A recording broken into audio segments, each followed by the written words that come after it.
นะปะปบกันเช่นเคยกับพระอาจารย์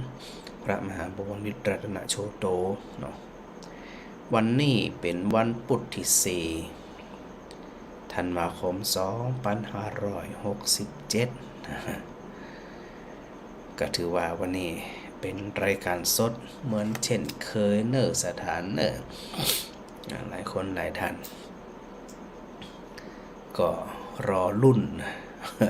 ว่าจะเป็นเทพหรือว่ารายการสดเพราะว่าวันพรุ่งนี้วันที่5นะวันพรุ่งนี้วันที่5พระอาจารย์จะเดินทางไปงานรับปริญญาที่มจร.อำเภอวังน้อยจังหวัดอยุธยาเนี่ยนะไปวันที่5ที่6ที่7ปิกมาวันที่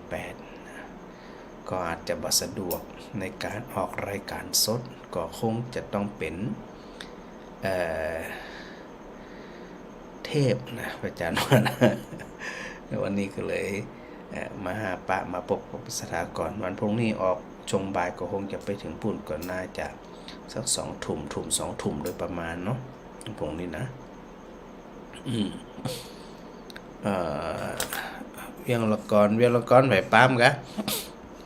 ปามก็สมยศอันลูกศิษย์ไปพระอาจารย์ส่งไปปฏิบัติศาสนกิจที่ประเทศมาเลเซียเพราะว่ามาเลเซียฝนตกน้ำท่วมมากๆได้กาแฟหรือยังครับพระอาจารย์ได้เรียบร้อยครับวันพระอาจารย์พระมหาอาจารย์ดร.พระมหากิรตินำมาให้พระอาจารย์เรียบร้อยแล้วครับอันฝากขอบคุณท่านเรื่องแล้วก็ท่านอันก็ดอกลืมจื่อเป็นหันเอียดนะครับจะได้ก็รักษาสุขภาพวันเนอร์ อยู่มาเลเซียก็น่าจะไปกี่เดือนนี่ฮะ2-3 เดือนแล้วกะส่งพระนิสิตไปปฏิบัติศาสนกิจที่ประเทศมาเลเซียครับทางเหนือเฮามีฝนแล้วเนอะทางบ้านเฮานะอากาศเริ่มเย็นเนาะแม่อ้อยnhà mắmเขาฮะnhà mắmเขารายการเหรอผมเข้าจะได้เข้านี่เหรอวิทยุมี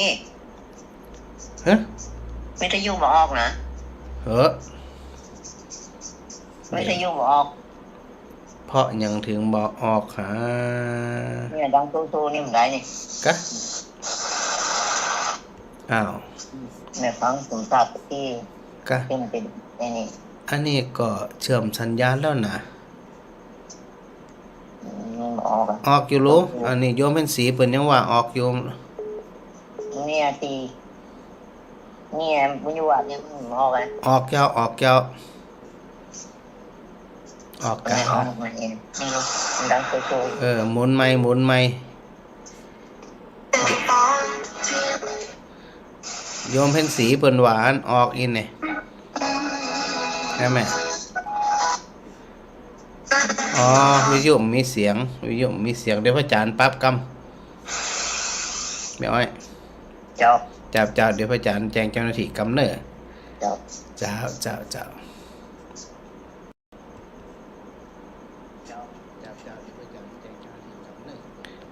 ว่าในใจว่าตอนนี้ได้ยินหรือยัง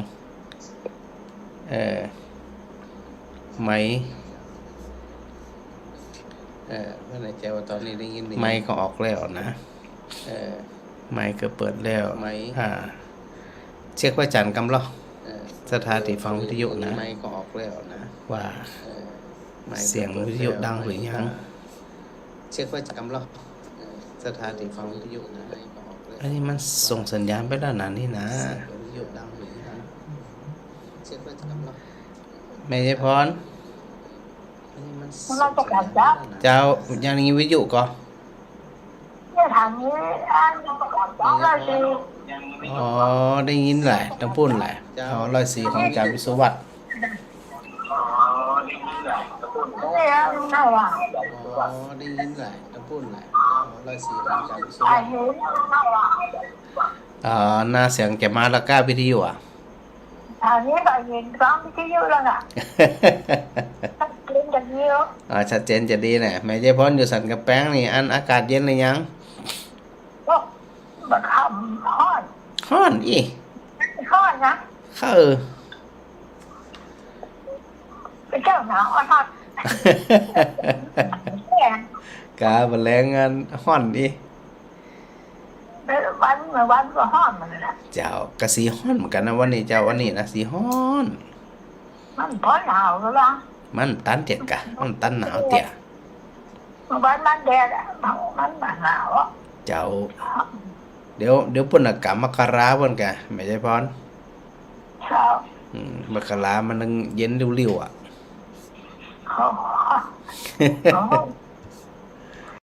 đấy nào mình nào Bên địa- mình đó มันบัดเดี๋ยวนี้มันหนาวบัดแต่นะแม่เนาะ là che kìa อืม cứ nghĩ bao bọc này แม่นน่ะสมัยแต่ก่อนมันยังหนาวใบหนาวบอดเนาะ à, เดี๋ยวนี้บ่เคยหนาวละอากาศมันเปลี่ยนแหม่ ดีละชัดเจนนี่นะแม่นะ dạo ra muốn nó kỳ lạ จะ ดีละรักษาสุขภาพเน้อ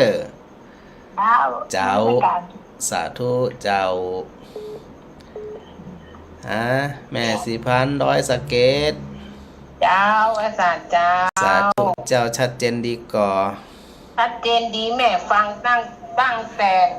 3 โมง 4 โมง 5 โมงทำรายการไทยเป็นรายการไทยก็บ่ฮู้อ่ะมัน มีหน้าที่ฟังอย่างเดียว ฟังอย่างเดียวคือมูนี้แม่บ่ม่วนใจพระอาจารย์ เป็นหยังบ่ม่วนใจ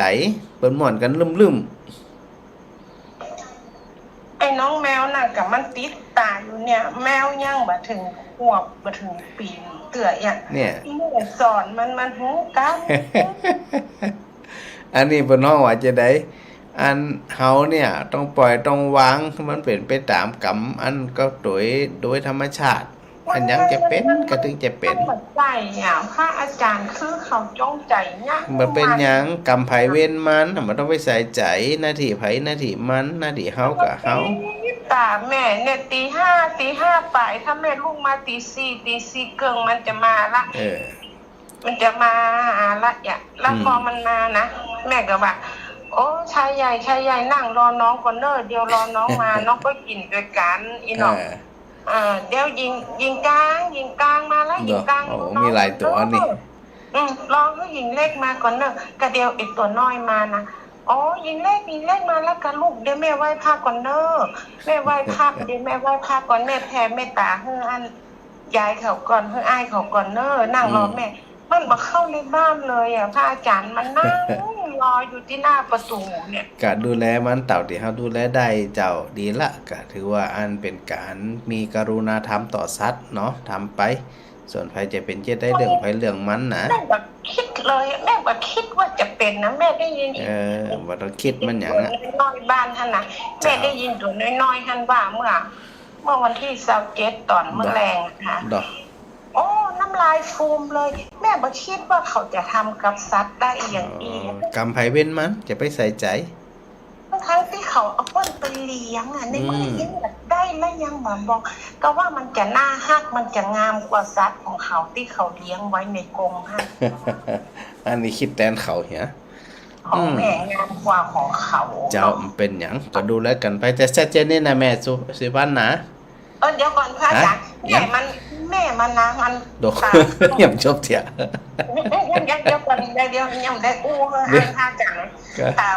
ตามันมี2ข้างเนาะข้างหนึ่งเป็นตาแมวข้างหนึ่งเป็นข้างขวานี่จะเป็นตาสีฟ้า แล้วพอลูกมันไปแล้วนะมันมาหาแม่2 วันแม่เอาข้าวให้มันกินก็มากินแล้วมันก็แอลจ้ะแม่ถ้ามันอู้ได้มันก็ว่าเอาแม่หาไปซ่อนไว้ไหนเอาลูกหาไปซ่อนไว้ไหนเอาลูกหาคืนมาอย่างเงี้ยกัน เดี๋ยว แล้วหลังจากนั้นมันหายไปเลย2 วันนะพระอาจารย์แม่ จังมัน โอ้มันนะ จะกำไผเว้นมันเน่เจ้า เป็นไปตามนั่นล่ะแผ่เมตตาไปเน้อเจ้าสาธุเจ้า เจ้าสาธุเจ้า แม่บุญนัก เช้าบ่สบาย เป็นไอ้หยัง เป็นไข้หวัดหลวงพ่อ เป็นไอ้เนี่ยหยังวัด 3 ปีแล้วนะเจ้า ก็ไปเป็นเนี่ยหยังมันเจ็บม่วนหัวมันม่วนยังเป็น ใจกันเนาะโอ้ คือว่ามันบ่ม่วนก็ยังเป็นเนาะ แน่นเนาะซึ่งได้โทรว่าจะโทรหาพระอาจารย์มาเสียงบ่ออกกัน แต่อันนี้ดีขึ้นละอีจังเสียวันนี้ก็ปางองแล้วก็ว่าสิเจ็บคออยู่เนี่ยเจ็บคออยู่เนี่ยจะต้องกินน้ำอุ่น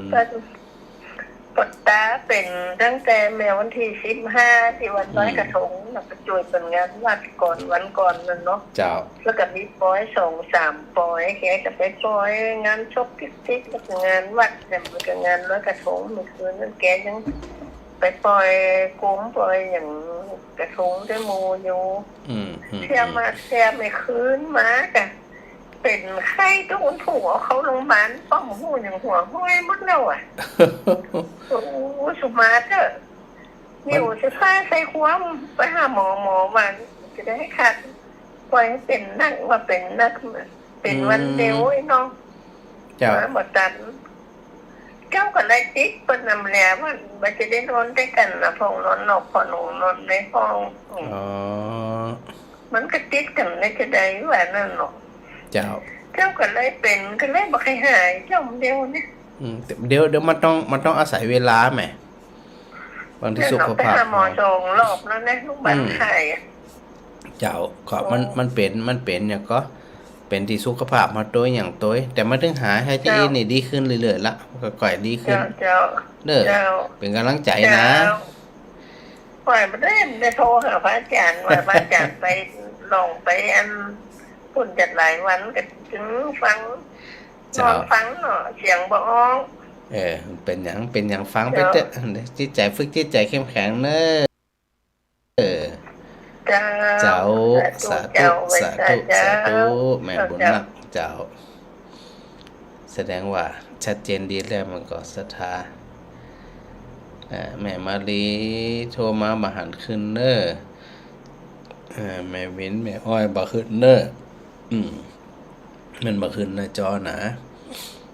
มันโทรเอาเนาะแสดงว่าตอนนี้เนี่ยน่าจะดังละรายการวิทยุนี่นะเมื่อตะกี้อันแม่พิมพรนะแจ้งมาว่าดีละนะยมเป็นสีบอกว่ามาละนะเจ้าแม่มาลีกราบนมัสการเจ้าพระอาจารย์เจ้ากี่เตี่ยโอ้อัน3เตี่ยเจ้าอันนี้มันเพิ่งคืนมาเนี่ยเจ้างั้นวิทยุดังเยอะเจ้ากะแรกๆมันบ่ดังอีเจ้าตอนนี้ดีชัดเจนจะดีดีละอันตีแม่อ้อยว่าแม่ยังบ่ดังอีกแม่อ้อยหมุนมาตัดแม่อ้อยไม่เหนียวโซ่อ๋ออย่าเดี๋ยวแม่จะถามพระอาจารย์เอาอาการเนี่ยได้เลยวันที่19ยมวันที่เป็นจัดอันโคงมาตีได้ไปอูกับอาจารย์ตีเดือนแล้วนั่นหนาไว้นั่นน่ะอาจารย์คงจะติดอันพาณิชย์เขากำแม่นถ้า19นี่ติด19นี่ติดเข้ากำกะเดี๋ยวเนอวันที่มันเป็นวันหยังไง19เป็นวัน19ตรงวันพระมั้ยคะจ้ะเป็นวันพัดแหละเจ้าไม่ดูเหมือนอันอย่างมีประชุมอย่างนี้เดี๋ยวเนอพระอาจารย์ไปมีระบาดจนพาณิชย์อย่างจ้ะมีประชุมคณะกรรมการวันที่มีพระอาจารย์มีประชุมโดยช่วงบ่ายโมงช่วงบ่ายโมงถึงบ่าย2ประชุมคณะกรรมการการเงินและทรัพย์สินจะพระอาจารย์ดูจากตาราง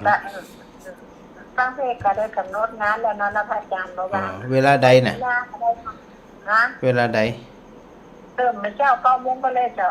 บัดตันอย่างกับฟ้านิสิตจะบินบัตรตึงวันกันนั่นเนาะ16 17 18ถึงวันที่20หยังสุดท้าย25พุ่นก่อนน่ะ25ของอาจารย์ถึงเจ้าวันที่25แม่นตั้งแต่16ดอกเจ้าป้านิสิตไปอันบินบัตรตึงวันน่ะก็ตอนแรกว่าจะเอาวันที่15แล้วก็พอดีโยมคนที่จะไปเชียงใหม่เป็นหยังก็จัดกันปกตินี่กะ มันถึงมีปีนึงมันถึงว่างสักปีนึงก็น่านั่นแหละมันน่าแบบปัจจัยต้องวางสักปีนึงหายเนาะแม่นมันถึงปีนึงคือมันการมันงานมันอย่างหวานนะอันเลื่อนเปิดเดือนกับบ่สะดวกเฮาเดือนกับบ่สะดวกอีนะมันก็วิ่งมันดูแลกันไปตามนั่นน่ะมันเป็นหยังเนี่ยไปเถอะเนี่ยต่อไปได้เลยไม่มีปัญหาแล้วเนี่ยสักตี2มาอันว่างจะว่างเนาะตี2นี่ว่างเนี่ยเนาะตี2นี่ว่างแล้ว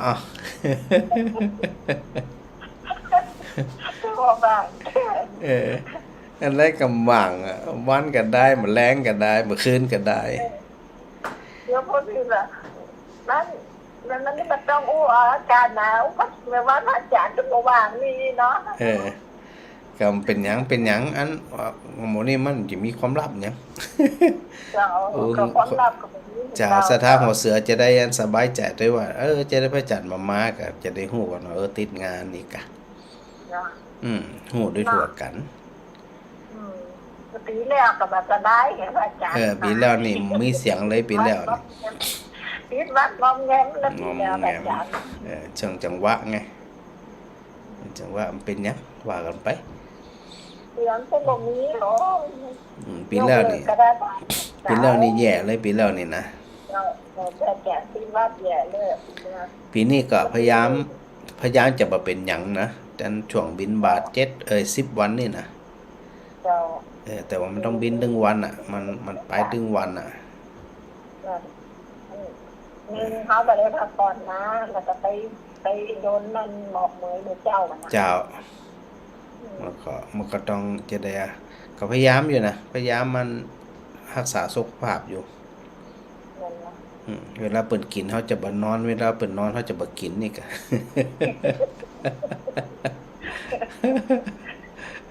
มันนี้ให้รู้ไผจะอันถ้ามันเนาะใครได้แดงถึงบุญบารมีพระอาจารย์หน่อยก็บ่ได้มาสักเสียสักเดี๋ยวมันถึงได้ไปปีนึงมันถึงได้ไปมันไม่มีเที่ยหันแล้วเราไปเตืองแล้วเหรอเจ้าก็มางานมันนะงานแบบวิชาครับงานเรียนต่อครั้งแล้วนะกะอย่างได้เคยว่ากันเด้อแม่เด้อเจ้าสาธุเจ้าต้องขออภัยนะนี่ขนาดพระอาจารย์เป็นเจ้าวาดบดายขี้เปอร์บดายนี่นะบ้านนอกบดายนี่นะมันยังบ่ค่อยมีเวลาว่าง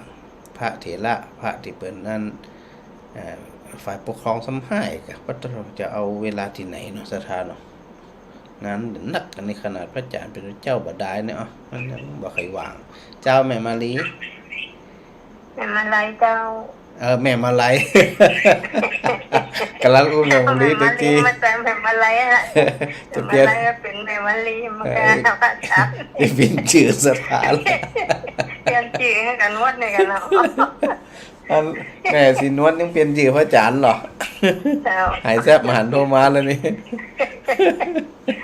จำน้อยใจตั้งใจว่าอาจารย์ถ้ามหาสดใส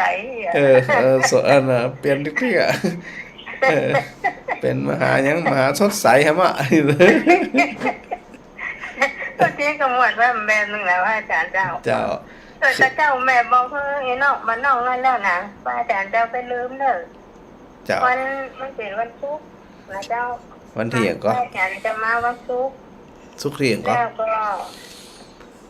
วันศุกร์วันที่10หยัง10เข้าหาว่าอาจารย์ฮะวันที่20เจ้าวันศุกร์วันที่20เจ้าวันศุกร์วันที่20แม่บอกก็คนเรียบร้อยแล้วนะเจ้า 6:00 นเด้อเจ้าไปถึงปุ่น7:00 นนี่แหละมาแต่ว่าเปิดเตรียมก่อนละค่ะอาจารย์บ่ใจอันไปถึงปุ่น 6:00 นเลยอ่ะ 6:00 นออกจากมจรเลยอ่ะแหละเจ้าไปถึงปุ่น 6:00 นมันจะได้บ่ควายแม่แม่นะพระอาจารย์จะได้ไม่ต้อง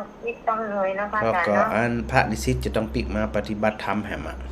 เจ้าแม่แล้วเจ้าแม่ใจแท้ข้อนี้แม่ก็ปืนกระตุกลงละจริงๆไม่ได้เป็นว่านะ6 โมงเกิงนี่บ่เจ้านะแม่เนาะโยมกระตื่นกันเจ้ากันอยู่แล้วเนาะเจ้าอาจจะเย็นน้อยแค่นั้นน่ะเนาะเจ้านะแม่ก็ได้ฮักใจแม่ก็ดีใจนะแม่ก็ฮู้เพิ่นแล้วหมดอ่ะเจ้าฮู้มันจะเจ้าเนี่ยจะขอบคุณเพิ่นด้วยก็ของอาจารย์อันนั้นน่ะเขาจะอันตายแต่คืนเนาะอาจารย์ปออาจารย์เนี่ยก็เจ้าปออาจารย์อันนั้นน่ะอาจารย์ทำเปิ้นอันดูแลพระอาจารย์จัดดีดูแลพระสงฆ์จัดดีปีแล้วนี่ดูแลดีแหละเจ้าแหละที่ไปบิณฑบาตนะเปิ้นเปิ้นจ๋าเปิ้นหยังต่างๆนี่น่าฮักอยู่เจ้าเปิ้นก็แต่ว่าแม่ก็ไปขอเปิ้นวันคำนะมาบอกมันอยู่เนี่ยใกล้ๆถึงกับบ้านแม่เนี่ยเจ้าก็เนี่ยจะได้มันการเป็นการตายมันไผก็บ่ถึงไผตายแต่จะได้ก็ถึงตายแต่เขาวันเสาร์วันติดเนี่ยเจ้าเจ้าจะได้ก็แสดงความเสียใจตัวเนแม่เนอะอันที่เพิ่นจะมาวัดมันเฮาอีน่ะสบายดีนี่มันเป็นประโยชน์เนาะเป็นประโยชน์หลายด้านแม่แม่นละเจ้าถึงเปิ้นถึงตัวนี่ก็เนาะอันอาจารย์มีเบอร์โทรของผู้ใหญ่บ้านแล้วอะไรกันล่ะได้แม่ส่งอันในไลน์มาประจานกำนึงตอนนั้นแม่ส่งให้แม่ให้พระอาจารย์ปีแล้วนะส่งมาใหม่เดี๋ยวมาแหน่มันจะมีแล้วแต่ว่าเดี๋ยวอาจจะขาดเคลื่อนส่งมาใหม่จะได้ชัดเจนน้อยแม่จ้าแล้วก็แม่จะอันถ้าปกคนนั้นถูกนี่แม่ก็จะเป็นคนหุ่มกำเนาะเจ้าได้เลยเนอะเจ้าสาธุเจ้าสาธุเจ้าพระอาจารย์เจ้าสาธุเจ้าสาธุเจ้า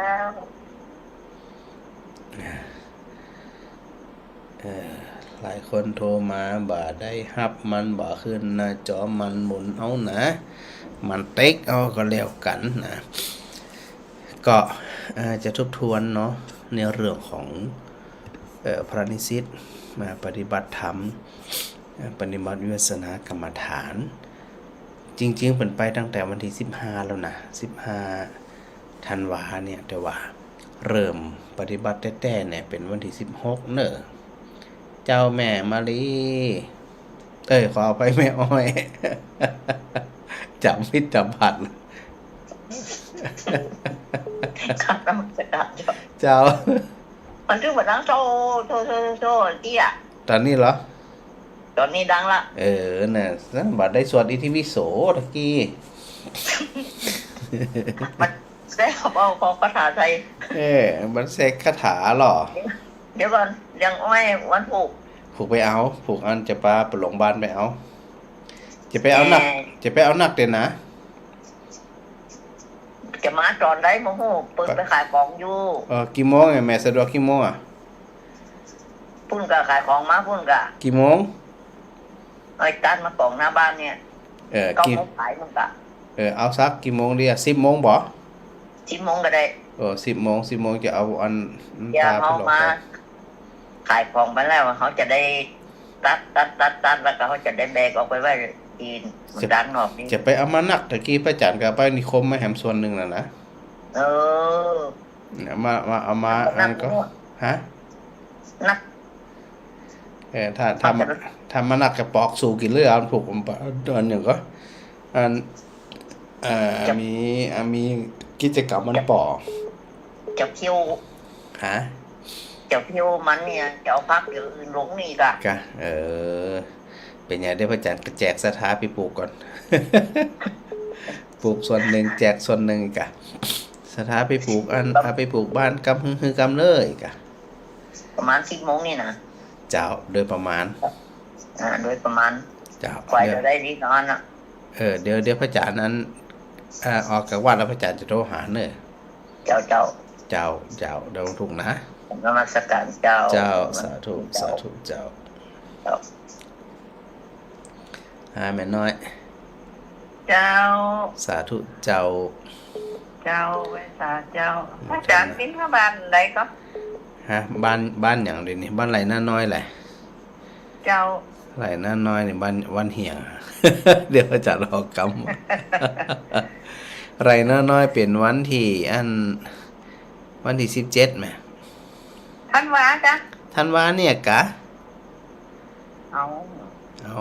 วันนี้วันที่4พระอาจารย์ต้องเบอร์โทรท่านร้องปันน้อยนี้ว่ะยังน่าจะยังมีดอ่ะแม่อันส่งไลน์มาจานกรรมแม่ก็ส่งจะจ่างนะไลน์นะก็ถ้าส่งมาจ่างก็ต่อสายพักแขกมาต่อสายพักแขกเดี๋ยวเบอร์แม่ท่านร้องท่านพระโคเปิ่นสบายมันเลยก็เจ้าเปิ่นเจ็บขาเปิ่นเดินก็ได้ละก็อันแม่มีเบอร์มันก็บ่มีเจ้าท่านอันนี้กับท่านอีกก็ท่านร้องกับตัวลุงเดชเนี่ยมีตัวลุงเดชก็แต่ว่ามีไลน์อ่ะส่งไลน์ให้พระอาจารย์กะลิงก์มาก็ได้ลิงก์ไลน์ให้ไผก็ได้ลิงก์ไลน์มาเจ้าเดี๋ยวอันทงตีอันนี่บอกตีอันเบอร์อันแม่ก็ย่ามาจีจังนะนี่ก็มันจังอีเจ้ามาจังมาจังโทรมาจังไลน์ไปไหนมาจังสีเขียนไลน์น่ะเจ้าฮื้อไผก็ได้กะฮื้อไผจ่อยสักกำก็ได้กะกำเดียวมันได้อีเมจเนี่ยที่ฮื้อพระอาจารย์เนี่ยดูอันจ่อยกำเน้อกะเขาดึงได้มั้ยเดี๋ยวแม่จะไปขอเบอร์เพิ่นเอาเนาะเจ้าถ้าเป็นเบอร์ซ้ำดีเจ้าแล้วพระอาจารย์โทรไปหาท่านร้องประสานไปหาที่ประธานเนาะได้เลยปีแล้วนั่นเนาะเจ้าสมออกะเดี๋ยวพระอาจารย์จะโทรไปอันกูคนน่ะที่มีเบอร์มีหยังอันเป็นหลวงพ่อเจ้าวาดกาเป็นอันประธานชุมชนกายเจ้าพระอาจารย์จะโทรหาเปิ้นอยู่เจ้าวันหกพระอาจารย์ก็เข้ารายการอยู่ก้าวันหกบรรณาเข้าเพราะกว่าจะไปถึงก็น่าจะเลิกอยู่วันหกเจ็บนะโอ้นี่ก็ได้หมดวันหกนี่น่าจะเป็นเทพไหมเพราะมันไปถึงเลิกวันหกนี่นะเจ้าเดี๋ยวเคยว่ากันเดี๋ยวพระอาจารย์ก็ร้องแค่นั้นกำไหมเนาะเจ้ามันมีปัญหาใจจุ่มเนาะใจจุ่มเจ้าสาธุแม่สาธุปู่กันแม่จะไปทำบ้านกันแม่จะไปขอเบอร์เดี๋ยวนะพระอาจารย์พอกำอะไรนั่นน้อยเนาะพระอาจารย์มีเบอร์ผลหรือยังหาคงจะมีพระอาจารย์ที่ข้างแล้วเนาะคือไปนำเดี๋ยวพระอาจารย์พอกำหน้า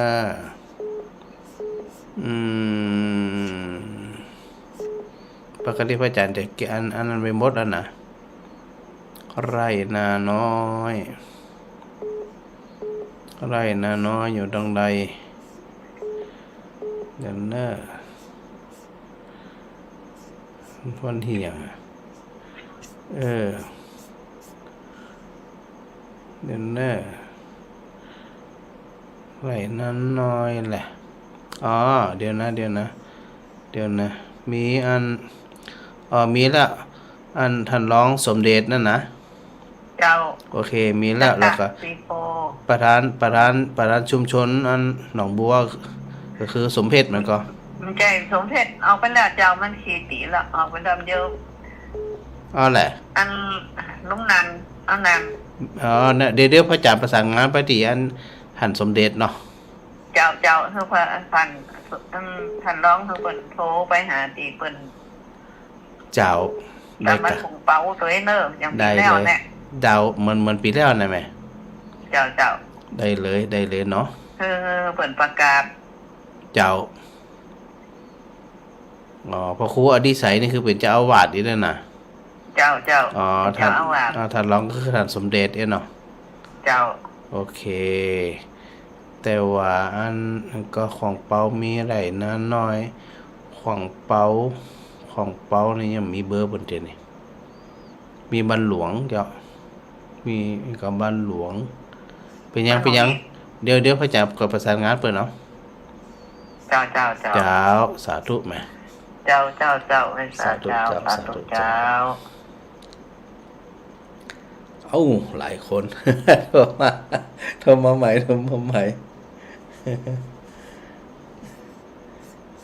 เนี่ยกี่ประจานบอกไปถึงไหนละเดี๋ยวครับแม่บานเย็นก่อนแม่บานเย็นเจ้าน้องข้าการไม่จ่ายเจ้าท่านเจ้าบินบาทมันได้ก็สีหมดเก่านี่ก็น่าจะตะกี้ได้ยินว่าตอนแรกตะคุ้นได้ยินว่าสีหมดเก่าจะไปในที่7ลำเดียววางที่บ้านไหนนะน้อยอันนั้นเดือนแล้วปีแล้วอันนี้ปีนี้น้องนั่นกันว่าจะมาสีหมดเก่าที่17อีกวันไหนถือต้อง17นี่กะอันนี้หมายถึงปีนี้เจ้าก็เจ้าตะกี้ยังบอกแม่อันนั้นว่า17ไปไหนนะน้อยเหรอมันมีหลายสายนี่ทั้ง3สายก่อน3ชุดก่อนเจ้ามีเบอร์โทรของประธานชุมชนแล้วเนาะเดี๋ยวเนออันสีหมวดเก่าประธานชุมชนคนเก่าก็คนใหม่คนเก่าเนี่ยบุญธรรมสุวรรณวงศ์เนี่ยเจ้าเดี๋ยวเนอเดี๋ยวอาจารย์พอกรรมน่าจะมีอยู่นะน่าจะมีอยู่เดี๋ยวกรรมใจจุ่มอันนี้มันต้องดูข้อมูลทั้ง2ปีแหมถึงปีแล้วถึงปีนี้เจ้าต้องดูข้อมูล2ปีอังได้เหี้ยมาเดี๋ยวนี้โอเคเดี๋ยวหน้าจื่ออันประธานชุมชนจื่อบุญธรรมสุวรรณวงศ์เนาะเจ้าโอเคมีแล้วเจ้า0861974467นี่นะเจ้าพระอาจารย์มีอันห้าสารดอนเนี่ยก็คือสิริพรแสงฟ้าสถาฟังสารดอนส่งข่าวพระอาจารย์ได้เนอเปลี่ยนกำเปลี่ยนเนาะเจ้าแล้วก็อันประธานชุมชนสีหมดเก่ากระโทรไปหาตีบุญธรรมสุวรรณวงศ์เนาะเจ้าน้องเจริญก็คืออรวรรณปัญญศเนาะบ้านหนองเจริญมีก็เจ้าน้องเจริญเจ้านี่ล่ะอรวรรณปัญญศไหมก่อนครับเจ้าใช่ล่ะโอเคแล้ววัดหนองยางวัดสีหมดเก่านะสีหมดเก่าเป็นมาใหม่เนาะเจ้าเป็นอย่างเดียวพระอาจารย์โพไปที่อันก็บุญธรรมเนาะบุญธรรมสุวรรณวงศ์เจ้าได้เลยเจ้าหนองยางก็คือไปที่นั้นเนาะเจ้าโอเควันนี้แป้อ้อยมาปลูกขายก็วันนี้วันนี้ไปเอาตีนิคมมาอย่าไปเอาตีอันวัดศรีไตรภูมิเจ้าวัดอันเตรียมไปหึงตัวเอาที่สวนมาตัวคนนี้นะเขาถูกไปเอาตีแม่อ้อยแม่บรรเย็นจะแม่บรรเย็นจะสมัครกะต้องกรอกใบสมัครก่อนเด้อสมัครเป็นแม่กาเจ้ากะต้องกรอกใบสมัครก่อนนะเข้าคิวก่อนนะนอนเป็นแม่กาอ้อยไปขายเจ้าเนาะไม่แน่ยังแน่เจ้าสาธุแม่สาธุเจ้าเจ้าแม่กับแก้วเจ้านมัสการเจ้าบ้านไฟ18กับเจ้าเดี๋ยวเนอพระอาจารย์พร้อมกันวันที่18แม่นเจ้า18เข้าวัดไฟก่อนแหละเจ้าท่านอาจารย์ก็น่าจะเป็นจ้าอันแล้วก็หาแม่ก็เจ้าเดี๋ยวจะกับแม่บุญยืนก่อนเนอะเลยอย่าไปจะให้เจ้าไปฉันเข้าที่ไหนว่ามาเลยก็กับแม่บุญยืนก็ติวัดน่ะสะดวกที่สุดนะเจ้าดีมากวัดสะดวกห้องน้ำตัวอย่างตัวบอกเร็วๆปีแล้วเพิ่นจะตักบาตรวันผูกนี่ประธานชุมชนกำลังประกาศเขาเตรียมครัวบัดตันปีนี้ท่านอาจารย์ของบ้านกล้วยกลางนี่เปลี่ยนผู้นำน่ะเจ้าเดียวโยมแม่จะเอาดีทางไลน์นะเจ้าแม่ส่งมาทางไลน์เลยสถานที่ฟังรายการพระอาจารย์เนี่ยสายได้ที่ปีแรกที่ตุเจ้าไปนี่นะสถานอันเบอร์ประธานชุมชนหรือว่าอันผู้นำคือพระอาจารย์กำหนึ่ง เดี๋ยวจะให้แม่สมใจเอาของผู้นำบ้านกล้วยหลวงอันของท่านพระครูสมุที่วานนท์นี่ส่งไปโดยตรงก็ว่ากับสทเจ้าไป2 ตีเลยกะก็อย่างน้อยๆก็ได้แจ้งให้ทราบก่อนจะแจ้งให้เปิ้นทราบด้วยแจ้งให้พระครูในตัวนะเจ้าเดี๋ยวโยมแม่จะป้าแม่บุญยืนไปหาเปิ้นแล้วก็ยังปีแล้วนั่นเนาะสันติวัฒน์ปีนี้นิมนต์นะเจ้านิมนต์ นิมนต์ท่านอาจารย์ใหญ่ มาพอบ้านศีล5บ้านโยมแม่ก็เป็นบ้านหมู่บ้านศีล5นะเจ้าสาธุสาธุดีสาธุเจ้าสาธุเจ้านิมนต์นะเจ้า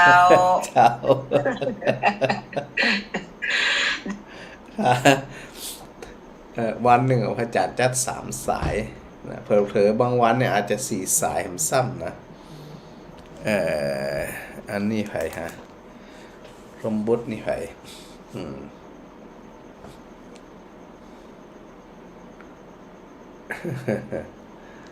เดี๋ยวนะโทรมาใหม่ก็แล้วกันเด้อดังนั้นในส่วนของการบิณฑบาตเนาะสถานที่มีเบอร์โทรหลวงปู่เจ้าอาวาสก็ตามมีผู้นำก็ตามนะแจ้งพระอาจารย์ด้วยนะจะได้ฮู้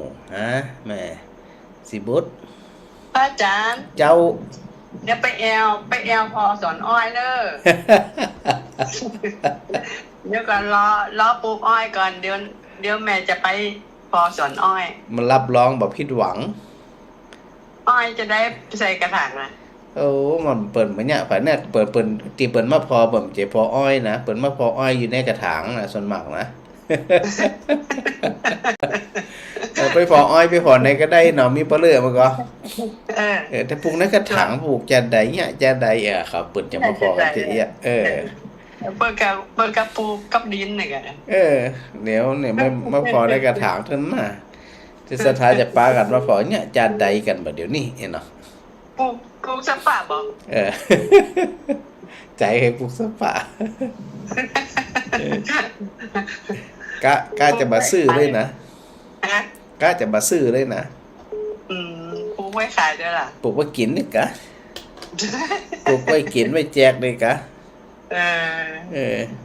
เดี๋ยวแม่จะไปถ้าปลูกแล้วกันได้แม่ไปเดี๋ยวอันปกติอ้อยประมาณสัก4 เดือนเนาะ3-4 เดือนมันจะขึ้นนะขึ้นเสร็จแล้วก็จะถ่ายหัวว่าเป็นแบ็คกราวด์ของพอ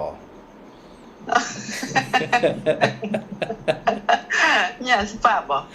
อย่าสปาเลยโอ้ยร้านเนี่ยมันอย่าก็อันสถาบันตาเดียเป็นมันหรออาจารย์ก็ออกไอเดียออกความคิดเนี่ยที่อินเนอร์สัตว์เดี๋ยววันผูกในมากันหลายอยู่ถูกมาพัฒนาวัดนะเป็นมันป่อเจ้าแบ่งตักบาตรกันน่ะเจ้าตักบาตรวันปอกะวันผูกนี่ที่นี่กับตักเจ้าเป็นทำกันกูเดียเจ้าก็บ่มีปัญหาถ้าใส่บาตรมาทั้งนี้นะแม่จะเอาไอ้นั่นดอกมะลิไปอยู่แล้วเหรอแต่ว่ามาใส่ทุกปีไปใจมาทั้งนี้หรอกก็พระอาจารย์เนี่ยพระอาจารย์ไปหลายสายแม่มันต้องแยกไปใส่ได้สายหนึ่งเนาะมันจะไปกูเตี๋ยวมันตึ้มจะได้เนี่ยแล้วแม่จะให้คนอื่นไปได้ยาไรแม่จะให้ปุ๋ยไปตัวฝากไปเลยแม่จะให้ปุ๋ยเล่งดอกไปตัวอันนี้ใส่ในรถนะใส่รถฝากของพระอาจารย์ดร.พระมหาบุญวิทย์นะรับรองมันถึงพระอาจารย์ไม่เคยกล้าไปขวางแล้วพระอาจารย์ได้มานี่ล่ะกะเดี๋ยวพอวัดใกล้ๆมันจะพระอาจารย์จะอันก็ปรับการทำกรรมไหมยังบ่แน่ว่าได้ไปบ่ได้ไปที่ไหนนี่นะครูบาอาจารย์แต่ละสายจะมีครูบาอาจารย์นำไปเจ้าแต่พระอาจารย์นี่บ่ได้ไปทุกตีเนี่ยนอนในวันเดียวนั่นนะนอกจากออกบิณฑบาตตี 1เป็นต้นไปเนี่ยน่าจะได้อยู่ใจถ้ามาแม่จะบอกให้ปุ๋ยอันนี้ใส่ปลูกปุ๊บใส่เหล่งใบแล้วก็ไอ้กุมภากับเหล่งดอกเลยปุ๋ยมันมี2 อย่างเจ้าแม่บอกมาได้เลยพระอาจารย์มีปัญหา เดี๋ยวพระอาจารย์ก็โทรถามแมวกะเดี๋ยวพระอาจารย์ก็โทรถามแม่กะอันนี้ใส่เจไดปุ๋ยนี่ใส่เจไดใส่ตอนมันตายแล้วกะอีกอะ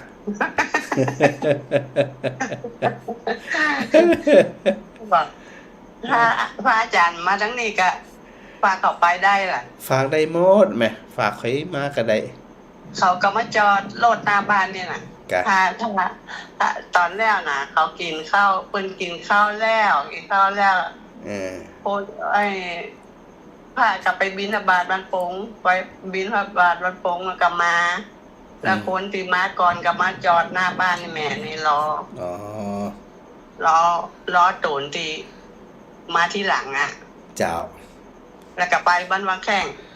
มันมีอันเนี่ยก็มันมี3กันกับรถอ่ะปีแล้วกินข้าวที่วัดนี่นะเจ้าท่านนิรันดร์เดี๋ยวปีนี้พระอาจารย์ก็จะโทรหาท่านนิรันดร์กรรมมันจะไอประธานใหม่มันจะเข้ากันจะดีอ่ะก็เข้ากันจะดีมันจะเนอะได้เลยเดี๋ยวพระอาจารย์จะอันโทรหาเปิ้นอยู่ได้ไหมคนไปเรียนหนังสือก็ได้ไปกะบ่ไปกับพระอาจารย์กับบังจบบ่ถ้าไปวันหยังมาวันเสาร์แม่มาวันเสาร์ไปวันเสาร์แม่มกล้าฝากเปิ้นดอกอ่ะฝากได้เลยจริงๆอ่ะฝากท่านนี่ร้านน่ะน่าจะง่ายกว่าดีกว่าถ้าคนจะเอารถไปก็ว่าคนนั่นขับรถเก่งไปโหคนนั่นแม่บ่ค่อยบ่ฮู้นะเปิดมาจะได้พระอาจารย์ไปถามสักเสียเหรอคนนั่นน่ะคนที่ขับรถอ่ะพระอาจารย์ไปได้ถามเปิ้นสักเตียมั้ยก็ฝากเปิ้นเลยเดี๋ยวก่อนถามเปิ้นก่อนเนาะต้องถามเปิ้นได้แม่เด้อระยะนะเจ้าสาธุแม่สาธุเจ้าหลายคนหลายท่านโทรมาขนาดนักเนอมันโทรเอาก็แล้วกันแล้วก็วันชนะโลกโทรคำเดียวมันรุดนะวันชนะเนี่ยจะได้ฮะ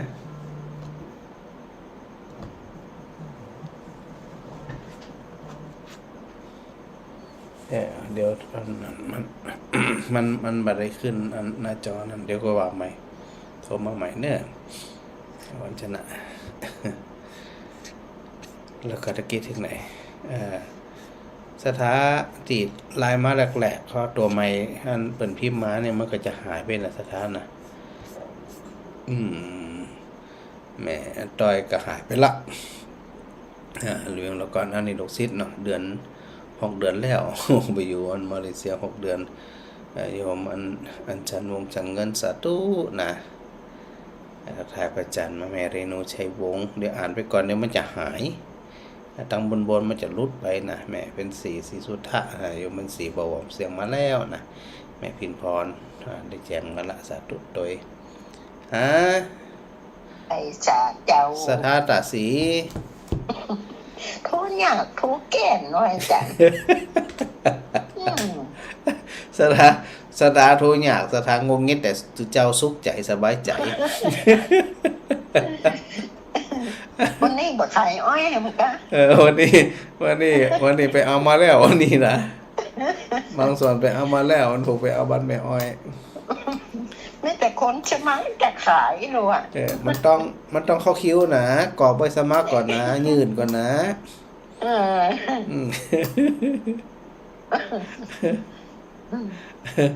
สถาฟังกับหม่วนใจเนาะ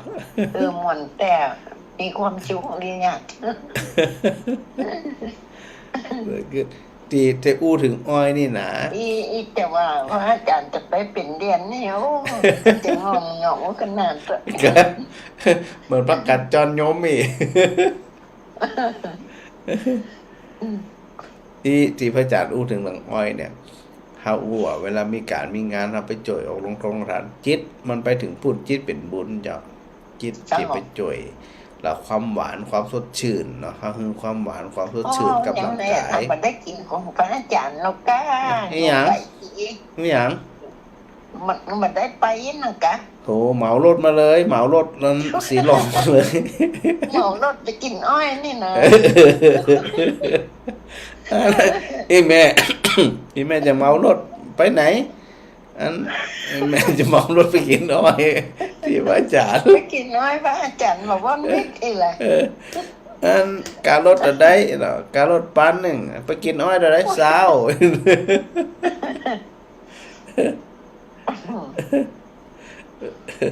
นี่ว่าถ้ามาเมื่อกี้อีกก็ถึงมันแต่นั้นเนาะแม่น่ะจิตมันนึกถึงการแบ่งปันนะจ๊ะจิตมันนึกถึงการได้แล้วนะได้ละอีหายแล้วฉีดยาเข็มหนึ่งได้แหมน้อยกระหล่นได้ละ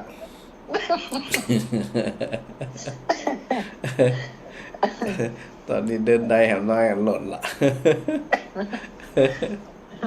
ดีแล้วสุขใจนะเจ้าสาธุแม่เจ้าสาธุเจ้าสถานหลายคนลูกหลานตกใจนะโอ้แม่จะได้หนังไขหัวฟังวิดีโอไขหัวคนเดียวอย่าลูกหลานตกใจต้องคิดอย่างนักอ่ะเนาะเรื่องอ้อยที่พระอาจารย์ตะกี้น่ะมันบ่งบอกถึงใจเนาะใจที่อันเฮาต้องการแบ่งปันต้องการความงดงาม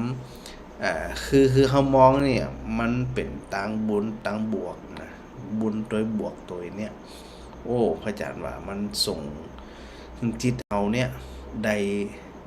เสพคุณกับสิ่งที่เป็นบุญได้เป็นบุญจะตายดีกว่าเฮาไปคิดในเรื่องที่มันอิจฉาริษยาการด่าทอกันรังเกียจเหยียดฉันกันดีจะตายนี่ก็ถ้าเกิดที่เขาก็สู้ใจห้ามสนใจเพศละนะใครจะว่าอย่างจะได้แต่แค่คิดนะเป็นมโนสุจริตในทางที่ดีในทางที่เป็นบวกเขาก็มีความสุขใจอยู่แล้วเขาก็บ่ต้องไปอย่างสร้างสิ้นเนาะก็เนี่ยอย่างที่พระอาจารย์บางทียิบเรื่องได้เรื่องหนึ่งมาเนี่ยมันสามารถสร้างสุขให้เราได้เลยถ้าเราวางใจถูกวางใจเป็นเนี่ยจะไปจะว่าอันมีอันใดกระตุกเพราะอันนั้นมันบ่น่าจะใจละมันก็อันมีเห็นดีกว่ากันมันก็ถ้ามีละตุกนะต่อเฮามีน้อยเฮาก็สุขได้เฮามีนักเฮาก็สุขได้เนี่ยมันสุขได้เพราะอย่างเพราะจิตเฮามองไปในมุมที่มันถูกต้องนะแม่ก็ย้อนแม่นก็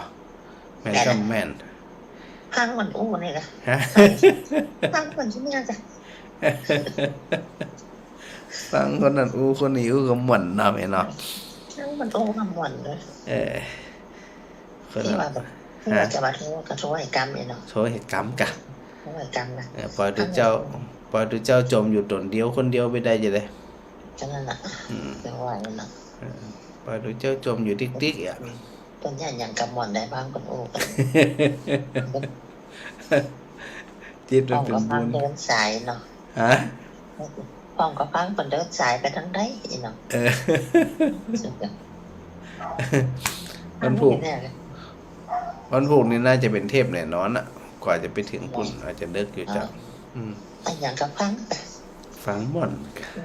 พังก็โดนผม3 โมงแม่ก็ฟังแล้ว3 โมงแม่เจ้าเอา3 โมงมาถึงงั้น4 ทุ่มนี่นะ3 โมงแม่เจ้าพด7 โมงแม่เจ้า3 โมงมาแรงพดอยู่เดียวเนี่ยดอกใจอยู่กับอันวิทยุอยู่กับความสุขอยู่กับธรรมะเนี่ยเนาะนั่นแหละจ้ะวันใดมันได้ยินมันก็ม่วนใจไม่ม่วนจะได้อ่ะฟังเมื่อวานนะกะอันแม่เปิดให้ลูกแม่ฟังเจ้าลูกแม่อุ้มวันเลยลูกแม่เก็บหอยมาแกงยาแล้วมันบอกให้แม่มาจะกินแกงหอยน้องขังไว้น้ำตาลเลยแล้วเตียเปิดเตะทำหอยให้แล้วแม่กะอันเปิดให้ลูกฟังลูกเบาเนี่ยนะเปิดดังหน่อยลูกเบาฟังแต่ได้หลายวันอยู่ไปทำน้องเขาหอยไว้ไหนนี่แม่แต่งไปทำทีนี้ไหลแม่ปล่อยหมดแล้วไปเปิดนั้นหอยให้เปิดฟังปล่อยหมดอากาศปล่อยหมดอากาศ มั่มเก็บเต่านี่เมื่อกี้ธรรมะนี่มันซัดใจหน่อยครับมันซึมซับได้เจ้าหมูนี่นะมันซึมซับเขาในใจแต่ก่อยขังไปก่อยเก็บไปก่อยสะสมไปเสบียงตังบุญหมูนี่นะนั่นนะกันที่แม่เปิดนั่นน่ะแม่ว่าเปิดเตียงน้ำแม่ที่แม่ปิดอะไรไม่ขึ้นบนที่แม่ต้องปิดไอ้แม่ล่างไอ้นี่น้องปิดคนเดียวก็นี่แหละเป็นการนั้นก็บอกต่อการบอกธรรมะเนี่ยโดยปกติถ้าเปิดฟังแล้วเปิดเข้าใจเปิดจะติดใจของเปิดคนเดียวเปิดที่มันจะบ่ได้บ่เศร้าบ่โศกอ่ะเพราะแต่ละคนล้วนแต่มีปัญหาแตกต่างกันไปแต่ว่าปัญหากับส่วนปัญหาจากของมันถึงเขารับกับรับถึงเขาฟังกับฟังเองอะเนาะแต่มันใกล้ๆเขาเลยเขาหันวิทยุอย่างน้อยตีน้ำร่วงนะเขาว่าวิทยุอย่างเนี้ยแต่เปิดต้องทำกูเดียวมันใจเป็นเชี่ยงก้อนพี่น้องตามเชี่ยงวันละสูจะมีหลุมจะมีไหนจะมีหมดเห็นไปคืนดังใดไปดังใดกับมีตั้งคันอ่ะเนาะแม่นนะกะเขาไปที่คุณเจ้าลงอย่างน่ะแม่นน่ะดีละมันเป็นแปลงหรอคุ้มจะตาย350คุ้มปัตตโรความสุขที่เขาได้มาไปซื้อที่ไหนได้จังนั้นนะกะไหนกว่าเนาะเจ้าซื้อเรียกสาธุเนอเจ้าสาธุเจ้ามันเป็นความสุขของแต่ละคนเนาะแม่เตาแม่สุกแก้วนะแม่วินโทรมามันโทรมาไม่แม่น้อม หลายคนโอ้หนักอันมันโทรเอานะที่มันติดผ่องบางทีระบบเครือข่ายเนาะแล้วก็แม่สุนันทากาดีนะนมัสการพระจันทร์เจ้านะแม่สุนันทาแม่รำไพไวสานะชุติการแม่ชุติการรอดพยัญได้ยินละนี่ประสงค์นั้นข้อความมาเนาะว่าส่งวันทองว่าแจ้งผลการรับฟังนะครับโยมอัญชันวงจังเงินชัดเจนดีละเขินยางนะสาธุโดยอันแม่วลัยพรฟูสิทธิทรัพย์นะไว้สาพระจานสาธุแม่บัวตองอิศวรรณนะจากพระเหยาเนาะต่างเฟซชัดเจนดีทำไมเดินทางไปดีแต่เนาะ อันนี้แซวก็ชื่นชมแม่บัวตองยังมาเดินดังหมันแตะยังไงยมความสุขอยู่ทินสาธุโดยปอนพรัตบุญมานี่ให้จะฟังถึงวันแต่เมินพิมพ์มาเตือนนะโยมเพนศิบิดานมัสการพระจันทร์แม่บัวทองท่าแก้วนะมันผูกมาอันใส่บาตรเนื้อวันปอเนาะโยมประพัดสอนนะน้อมกราบสาธุเจ้านะสาธุโดยเนื้อแล้วก็โยมอุมกรอุมาปัญญาคำนมัสการพระจันทร์ฟังชัดเจนเป็นกำลังใจให้นะแม่อันก็ปีบัวคำนะทักทายมาสาธุนะพวกนี้เดินทางปลอดภัยเนอะสาธุเจ้าแล้วก็อัน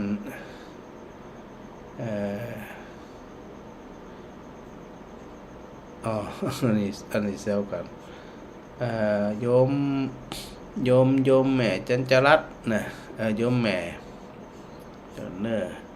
กับสาธุเจ้านะสาธุแม่บัวเหลียวนะแม่บัวเหลียวทวีทรัพย์กับสาธุนะแม่บัวเหลียวอยู่ตรงใดเนาะแจ้งประจันกำเนอปอยงหยุดมณีวันนะบ่อแห้วนะแม่สมนบุญนำมาแม่สมนไปลืมนะอาจารย์ข้าวต้มที่บ้านเหมือนเดิมเนาะเดี๋ยววันใดที่พระจันทร์จะบอกกำหนึ่งนะฮะแม่ตาจ้าหายไปไหนจันเมินโทษถึงวันมันบัดติดกะโทษถึงวันบัดติด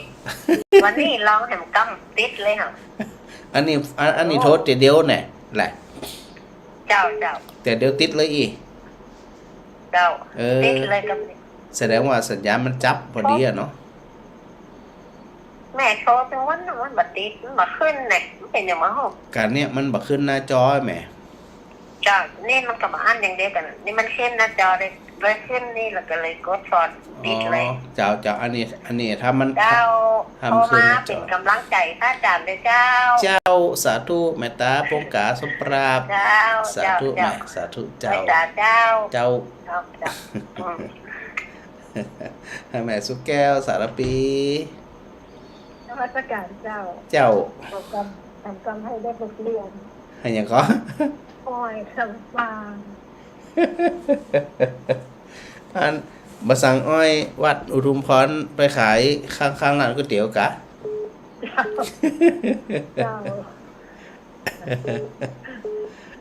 จะมาขายที่ร้านก๋วยเตี๋ยวตัวหน่อไปขายกูกันเท่านั้นหน่อเอาปั่นเอาเนาะปั่นแล้วกะปั่นเอาขายก็กู้กับน้ำผึ้งมะนาวแล้วเจ้านะมะนาวจำให้กับมะนาวปลาเลอะเจ้าอันนี้ขนาดปฏิปลูกคุ้มเตียนนะเจ้าดินอยู่ไหนโมโหเนี่ยท่านเอาไปเนี่ยไปเอานี้แล้วนี่อย่างเจ้าปูพระเจ้าได้กินได้แจกเจ้าได้กินได้แจกได้บุญอันเดียวแม่ก็ให้ได้กินเนาะได้กินกะเหมารถมาเลยกะลูกสารปีมันนี่มันได้จะไก่เจ้าลูกสารปีมากินอ้อยลำปางนี่เนาะคุ้มขนาดเลยอ่ะบ่คุ้มจะได้อ้อยเสกคาถาตัวอ่ะผมน้ำมนต์ตัวอ๋อเจ้าคุ้มขนาดเลยกันละกันนะใครบ่ได้กินเนี่ยเสียดายแน่นอนอ่ะแต่มันหวานเย็นหอมวันนั้นวันนี้พระอาจารย์ก็ไปตัดมาบางเล่มไม่หอมเจ้าหอมมันอ้อยสดเนาะมันหอมดีนะในอูจีนี่เดี๋ยวสถากระสังซื้อแล้วนี่นะมันหอมมันหวานมันหอมหวานถึงหอมถึงหวานนะเจ้าเดี๋ยวละแม่ก็สบายดีนะแม่สุกแก้วสบายดีเจ้าสาธุถ้าท่านอาจารย์ปูแล้วเอาลงทุกคนเลยแน่นอนได้ส่งผมพึ่งเนาะเจ้าสาธุเจ้าหาแม่สิพัน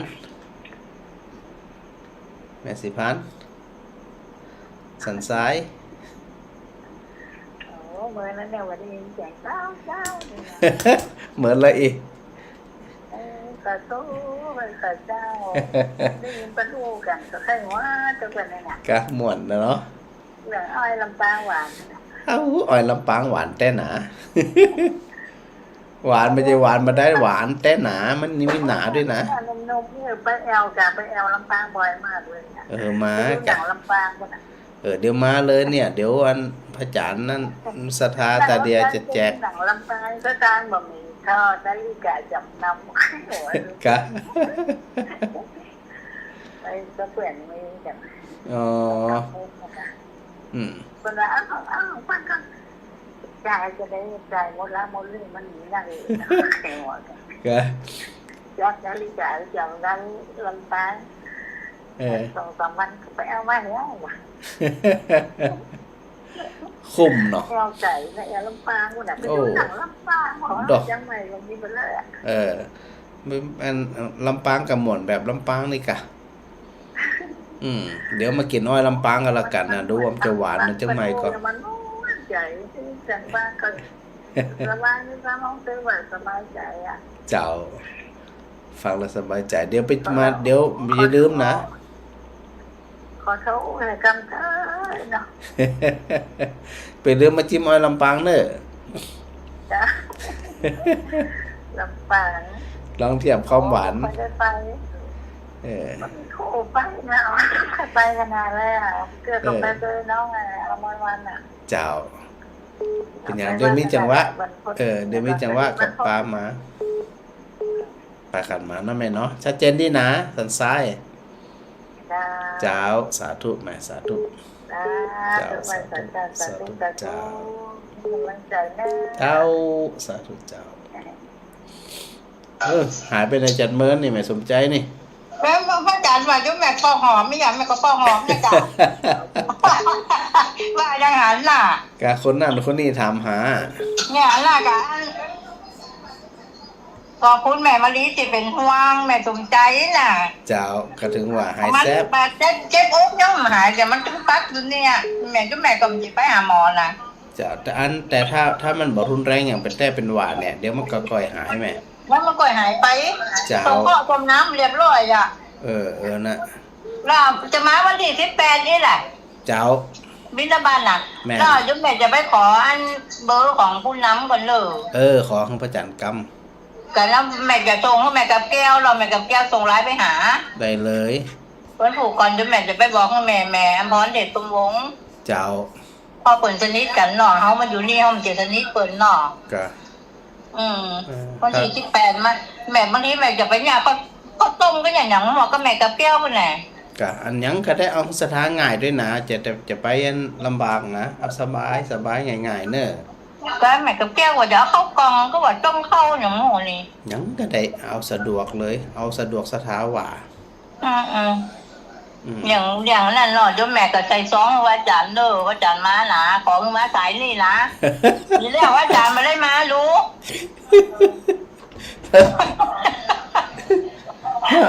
ถ้ามาได้ไปเนี่ยจะได้บ่เดี๋ยวนี้เบิ้งได้แล้วเนี่ย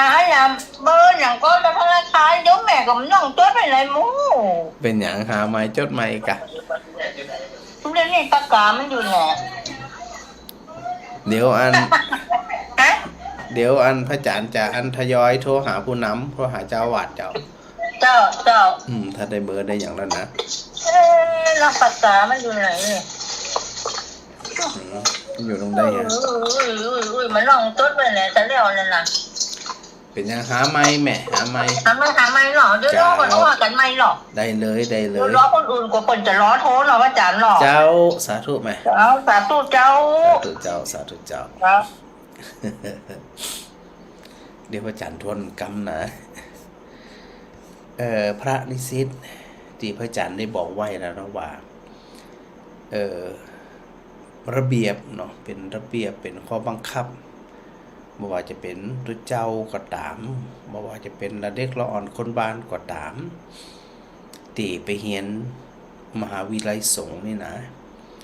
ทุกรูปทุกคนต้องผ่านการปฏิบัติธรรมทุกปีปริญญาตรีเนี่ยปีละ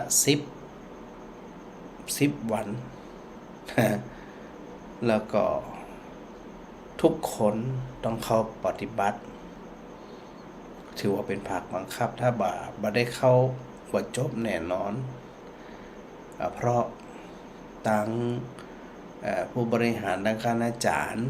เนาะผู้บุกเบิกอย่างมาต่างๆเป็นมองเห็นความสำคัญในเรื่องของปริยัติปฏิบัติปฏิเวทเมื่อศึกษาเราเรียนครบมา1ปีแล้วเนี่ยก็จะต้องเข้าสู่ภาคปฏิบัติฝึกหัดขับกล่อมจิตใจ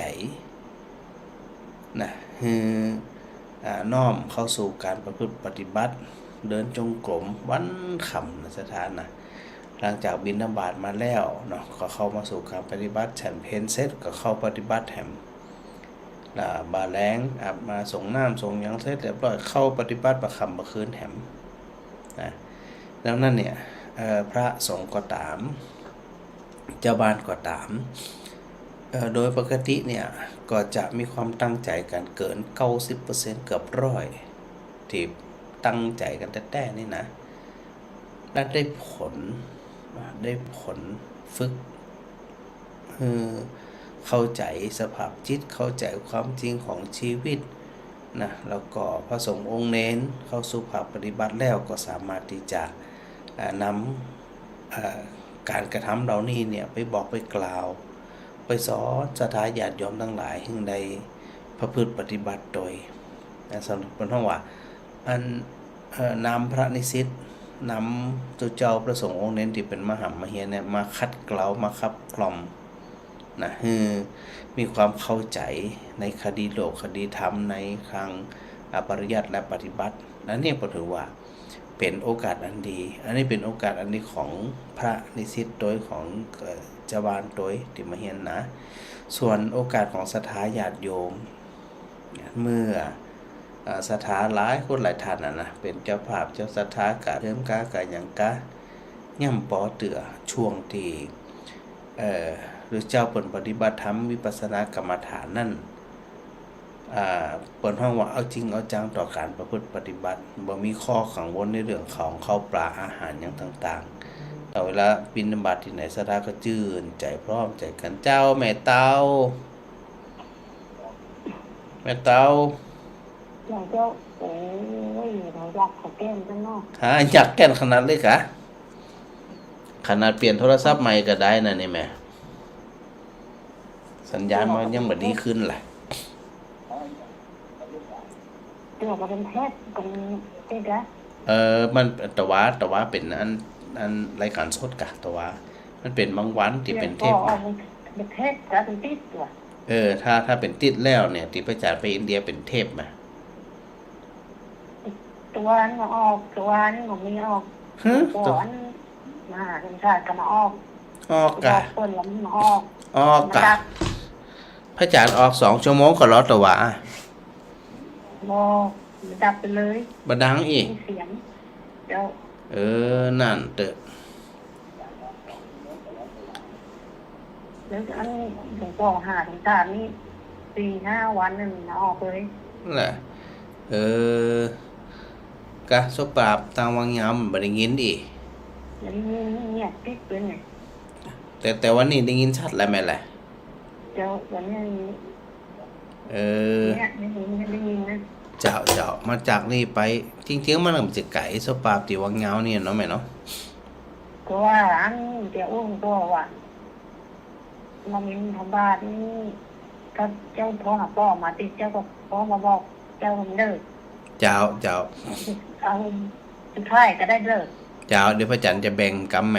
อันก็ดูมกำเนาะขออันเป็นแกบ้านใหม่แล้วเจ้าเป็ดกะแกบ้านเก่ามันก็จัดดีเนาะเปิดมาฮับพระจันทร์แหละเจ้าเป็นอย่างแกบ้านเก่าก็จัดดีปีแล้วนะที่เปิดมาต้อนรับด้วยตลอดแต่ขอบคุณท่านด้วยจะได้ก็ต้องเจ้าตัวมาติดต่อเพราะว่าเจ้าทำวันเด้อเจ้าเนี่ยว่าจะจัดอันวันใดวันหนึ่งอยู่กับเราพออยู่เหมือนกันได้ไหมจะได้โทรหาเจ้าพ่อเจ้าโทรหาพ่อเนี่ยขนาดเลยมันค่อนข้างที่จะโทรยากไหมมันเป็นจีเด้มยังไม่แก้วเนี่ยบัดติดเลยพ่อจะได้กระจายต้องเข้าใจในทำใจมันบอกมันบ่ขึ้นเนาะเจ้าแม่สบายดีนะจะนั่นน่ะสภาพกะเป็นจะนั่นน่ะอีเป็นจะอันน่ะอีบุญมันช่วยเนาะบุญช่วยบุญกรรมบุญจูบอนนอนเรียด้วยมันก็ไปได้นั่นน่ะฝึกจิตเข้มแข็งไว้เนี่ยแกล้วกล้าอาจหาญฮึกเหิมนะนั่นน่ะเจ้าก็สอนลูกเจ้าด้วยนี่ดีมากฝึกไปที่เรื่อยๆนะแม่เนอะเจ้าสาธุเจ้า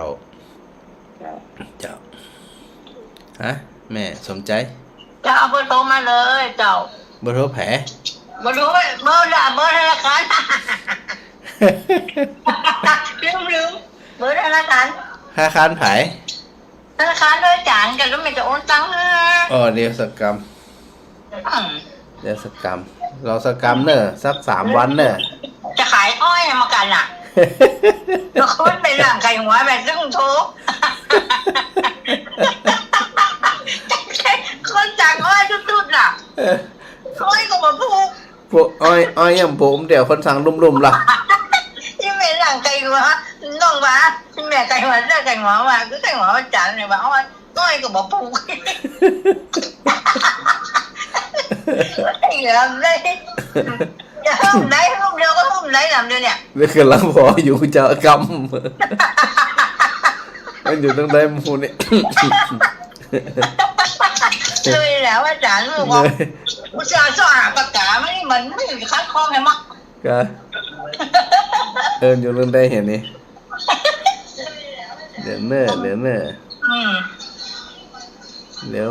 วเหมือนนะกำเดียวนะนี่กะตั้งรู้ทับกับมึงเนี่ยกะมีละนี่ธนาคารทหารไทยเนี่ยเขาละทหารไทยเขาละโอเค523 260 260 8397 83 9 เจ้า 97โอเค เจ้า สาธุ ผมที่โอนเลย เจ้า สาธุเจ้าลบจำอ้อยดีกว่า เจ้า เดี๋ยวอันแ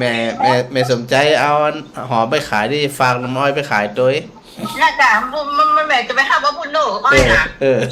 แม่จะแบ่งเป็นซ่อมอ้อยซ่อมเลยล่ะอ้อยซ้อมเนาะเจ้าเอามาขายด้วยหอมน่าโอ้ขายดีนะแต่แล้วมันผูกแม่ไปเอาเลยนะโอ้ไม่เอาอย่างเดียวไม่ผูกเดียวโอเคนะโอเคหอมได้ดิเจ้าเจ้า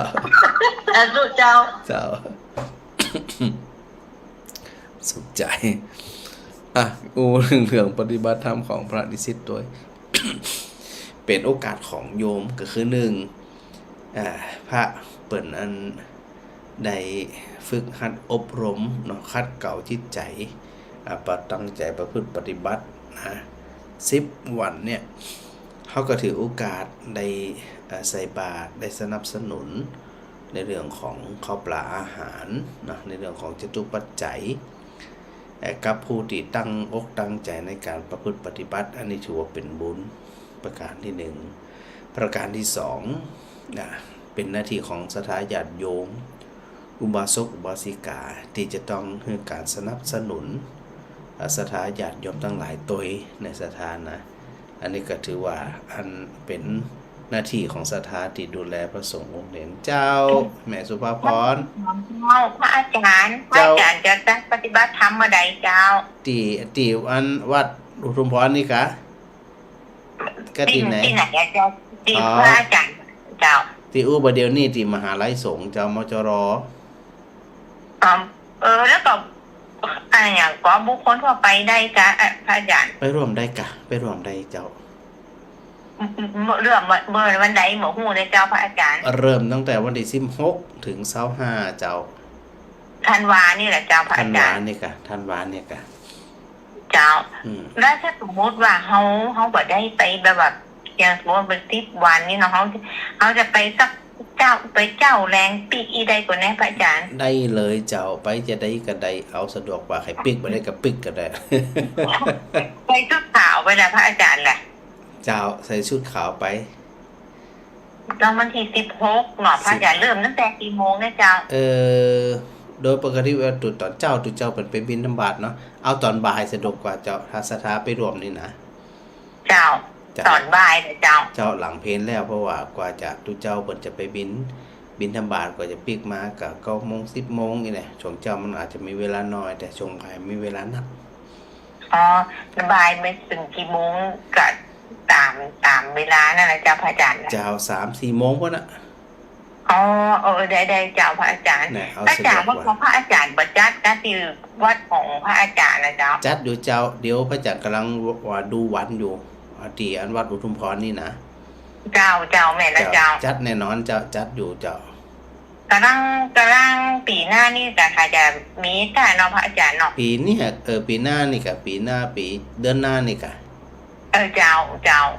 พระอาจารย์ก็กล้าว่าสัก20 คนก็พอละอีเนี่ยเจ้าพระอาจารย์ได้เจ้ารออันฟังวิทยุเนอะให้จะได้ก่อนเจ้าจะแจ้งเจ้านมัสการเจ้าพระอาจารย์สาธุเจ้าโยมสุภาพรนะมีโอกาสได้สนับสนุนเนาะอันเลือดเนื้อพระภิกษุสงฆ์องค์เนรเพื่อจะไปปฏิบัติต่อเพื่อจะไปศึกษาต่อเพื่อที่จะไปทำหน้าที่ในการรักษาสืบทอดอายุของพระพุทธศาสนาโดยนะถ้าบ่มีพระสงฆ์องค์เนรเป็นสัญลักษณ์ในการที่จะนำปาเขาทั้งหลายรักษาพระศาสนามันก็ยากนะดังนั้นเนี่ยพระอาจารย์จึงบอกตะกี้ว่าเขาก็มีส่วนหนึ่งในการสืบทอดทำรงอายุของพุทธศาสนาได้โดยอันนี้เป็นบุญขนาดนั้นได้เป็นเรื่องที่เขาควรทั้งหลายที่ควรที่จะไปประพฤติเองก็ไปถึงการสนับสนุนโดยในสถานเนอวันที่16อาจารย์แจ้งกรรมหนึ่ง จริงๆวันนี้จะตั้งใจว่าจะเข้า1 ชั่วโมงนะ อันนี้มันเลยว่า20 นาทีแล้วเนาะวันที่16นะกับคณาจารย์พระนิสิตทุกรูปด้วยนะก็เกือบ100 ตนเนาะจะเดินธรรมยาตรานะตั้งขบวนเตียนวัดบ้านฟอนนะเริ่มตั้งแต่ตั้งแต่6 โมงเกิน7 โมงตอนเจ้านะก็เดินธรรมยาตราโดยฉันข้าวต้มที่วัดบ้านฟอนเนาะพระอาจารย์บุญเฉิดแล้วก็ท่านประธานชุมชนตัวอย่างตัวเนาะได้ดูแลกันจากบ้านฟอนก็เดินไปชมพูนหลวงศาลาดงลานศาลาหลวงศาลาชายบ้านเพิงนะแต่ก็ผ่านโรงพยาบาลก็ขาโพสมหาลัยสงฆ์ไก่ละนะวันแรกนี่นะทุกรูปทุกตัวนั้นสถานที่ฟังพระอาจารย์อยู่ณขณะนี้เนาะเริ่มจากบ้านฟอนแล้วก็ผ่านชมพูนหลวงศาลาดงลานนะกว่าจะไปถึงศาลาหลวงศาลาใจก็อาจจะขวายน้อยนะสถานก็เรากะเวลาก็แล้วกันนะอันนี้16เนาะต่อไปหมดเลยนะสถาพร้อมต่อได้ก็ใส่ต่ออันพร้อม1 ตนก็ใส่1 ตนพร้อม3 ตนก็ใส่3 ตนสะดวก100 ตนก็ใส่100 ตนนี่นะเอาสะดวกเลยเนาะแล้วก็วันที่17นี่แต่ละวันพระอาจารย์จัดเป็น3 สายในสถานเนี่ยวางเป็น3 สายนะวันที่17ก็คือตั้งขบวนที่นาวัดนาแก้วตะวันตกเนาะสายที่1นะแล้วก็ปากแข2 แควไตนะอันนี้เป็นสายที่1ของวันที่17สายที่2นี่สารดอนหนองเจริญหนองยางแล้วก็สีหมวดเกลานะเดี๋ยวพระอาจารย์จะโทรหาประธานชุมชนเพื่อที่จะนัดรวมตัวกันเนาะสายที่3ของวันที่17นะก็ไปตังใดไปตังเปิ้นเขาขวางเป้าไหลนาน้อยเนาะแล้วก็ไปหนองบัวบ้านหลวงพุ่นนะอันนี้วันที่17นะส่วนวันที่18ก็3 สายเหมือนกันสายที่1ไป2 แควเหนือนางแตนนะสายที่2ไปตังสันหลวงสันบุญเรืองกาดโป่งกาดไตป่าตันบ้านกล้วยนะแล้วก็ไปฉันเข้าที่บ้านโยมเป็นสีสังฆพันธ์เตรียมเรียบร้อยแม่แก้วก็เตรียมละโยมเป็นสีก็เตรียมละนะ เตรียมเรียบร้อยแล้วก็ตั้งต้นพระป่าถวายการนำกับไฟของวิสงนครลำปางตัวเนาะสาธุด้วยเนื้ออันนี้เป็นทำคู่ปีเนาะถือโอกาสได้ร่วมทำบุญเป็นการนำกับไฟเนาะสะดวกจะได้ก็ลองทำดูก็ได้เอาสะดวกกว่านะสายที่3ไปทางหัวฝายเนาะหัวฝาย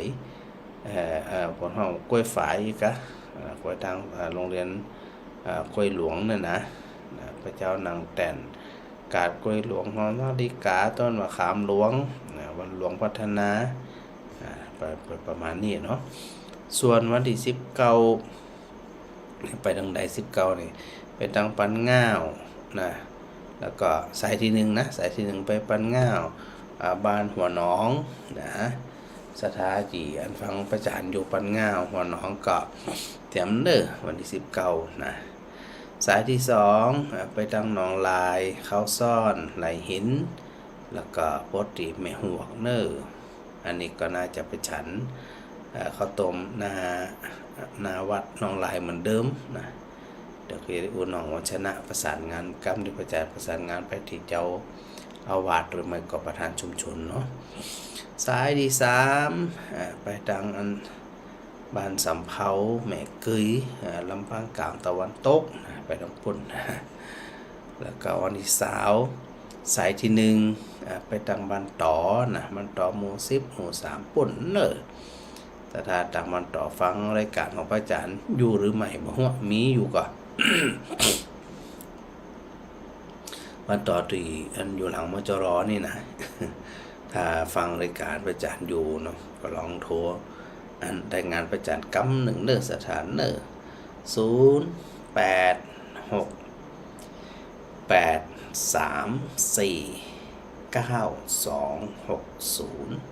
อย่างกำนะ0868349260 60นะ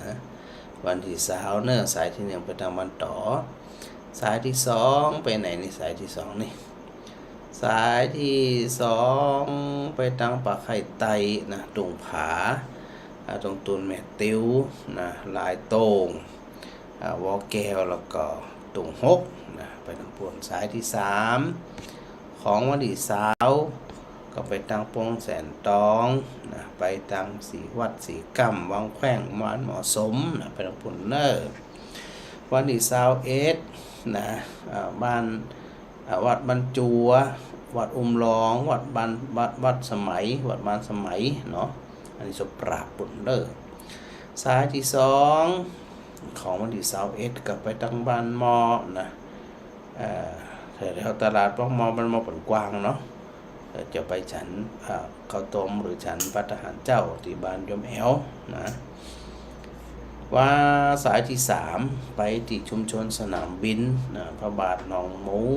หนองปล่องคดบ้านบุญเกิดบุญนี่จริงๆใครไปกูสายสถานนะเพราะอย่างน้อยพระอาจารย์จะได้หูเส้นต่างนะหูเส้นต่างหมู่บ้านนี่เขาเป็นคนลำปางแท้ๆแต่บ่เคยไปนะก็นึกเสียดายเหมือนกันนะ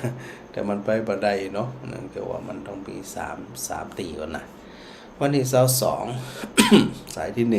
1ไปทางซบตานนาเวียงตาจ้างสารามอสารบพกแล้วก็สารเมงนะสายที่2อากาศเกาเจ้าอันเริ่มต้นไปที่ฉันข้าวต้มที่บ้านแม่สมนบุญนำมานากลมไตก่อนเนอจากนั้นก็เริ่มตีอันกาศเกาเจ้านากลมเนื้อนากลมไตสีภูมิใจหยาเป่าโพดบันตาพุ่น นะบันตาอาจจะขวายน้อยนะ มันพี่แล้วเนี่ยแต่สถาเปิดก็รอได้เนอนะบันตานี่นะขวายต่อได้เปิดก็รอได้เนาะสายที่3ไปตั้งหนอง5นะตรงสามัคคีสันป่าตึงตกหัวจ้างแล้วก็หนองว่าเท่านะหนองหัวงอกไปทางปุ่นนะแล้วก็วันที่10วันจันทร์ที่23กะวันจันทร์ที่23สายที่1ก็ไปทางวังเปล่าแล้วก็มาถึงที่บ้านศาสตร์เนาะแล้วก็มาที่บ้านป่าจ้ำในสถานเนอฟังรายการประจานอยู่เตรียมใส่บาตรเลยนะวันที่23นะสายที่2ของวันที่23ก็ไปทางเปิ้นนะไปเริ่มที่พระบรมมาศเนาะอากาศบรรจามบ้านจุดตุงก็เห็นว่าวันนี้ปีนี้จะไปฉันข้าวต้มที่บ้านจุดวัดจุดตุงเนาะ ของท่านบวรวิทย์เหมือนกันนะแล้วก็มาทางอันกาดมัวเนาะกาดมัวเจ้ามาทางจุดหลวงนะประมาณนี้นะแล้วก็สายที่3วันที่23ก็ไปทางบ้านร่องเนาะกลางตงแล้วก็ไปทางกาดเมฆนะดอนตันไปหนองปุ่นเนาะวันที่24 วันที่24สายแรกสายที่1ก็ไปทางตาผากาดกอขานะสายที่2บ้านมอนะขอไปบ้านมาเหนือมากลางมาใต้นะสายที่2นี่นะแล้วก็สายที่3หมู่บ้านธนวันหมู่บ้านสีพลทรัพย์แล้วก็หมู่บ้านสันติภาพนะแล้วก็วันที่หมดแล้วนี่เดี๋ยวส่วนนั้นวังยาวพระอาจารย์พร้อมกำว่าจะแบ่งสายจะได้จะไปวันใดจะได้พระอาจารย์แจ้งกำเนอะแม่เต่าเนอะเพราะว่าปีที่แล้วไปเนาะสถาบันก็ใส่บาทกันโอ้แน่นหนาผาฮับมีอดีตโรงพยาบาลเป็นก็คือการต้อนรับอย่างดีสถาก็ต้อนรับอย่างดีโรงพยาบาลปีแล้วเปิดเดินมาฮับพระอาจารย์ที่ปากตางเลยนะปีแล้วนะเดินโดยเป็นพยมตัวเลยจนสุดปุ่นโดปีแล้วนะต้องขอบคุณอันปหลวงจำจื่อปุ่นไปได้เนาะปหลวงตีอันวังยาวนะเห็นว่าปีนี้มีเปลี่ยนอันปหลวงบ้านละกำเป็นยังก็คงปะกันเหมือนเดิมนะปหลวงเนาะอาจจะได้กลับไปปะกันพุ่นเนอะอาจจะได้ที่พระอาจารย์แจงกำหนึ่งนะสถานะอันนี้ก็เป็นเปิดห้องว่าเป็นกำหนดการในการเดินบิณฑบาตสถาเนาะเดี๋ยวสถา ตักสถากรรมหนึ่งตะกี้หมดจบสกรรม ยมดากันดาทาแก้วกราบสาธุค่ะนะสาธุด้วยเนอ แม่มาลัยดีแก้วนะสาธุสาธุพระจันทร์แม่พิมมาลาเนี่ย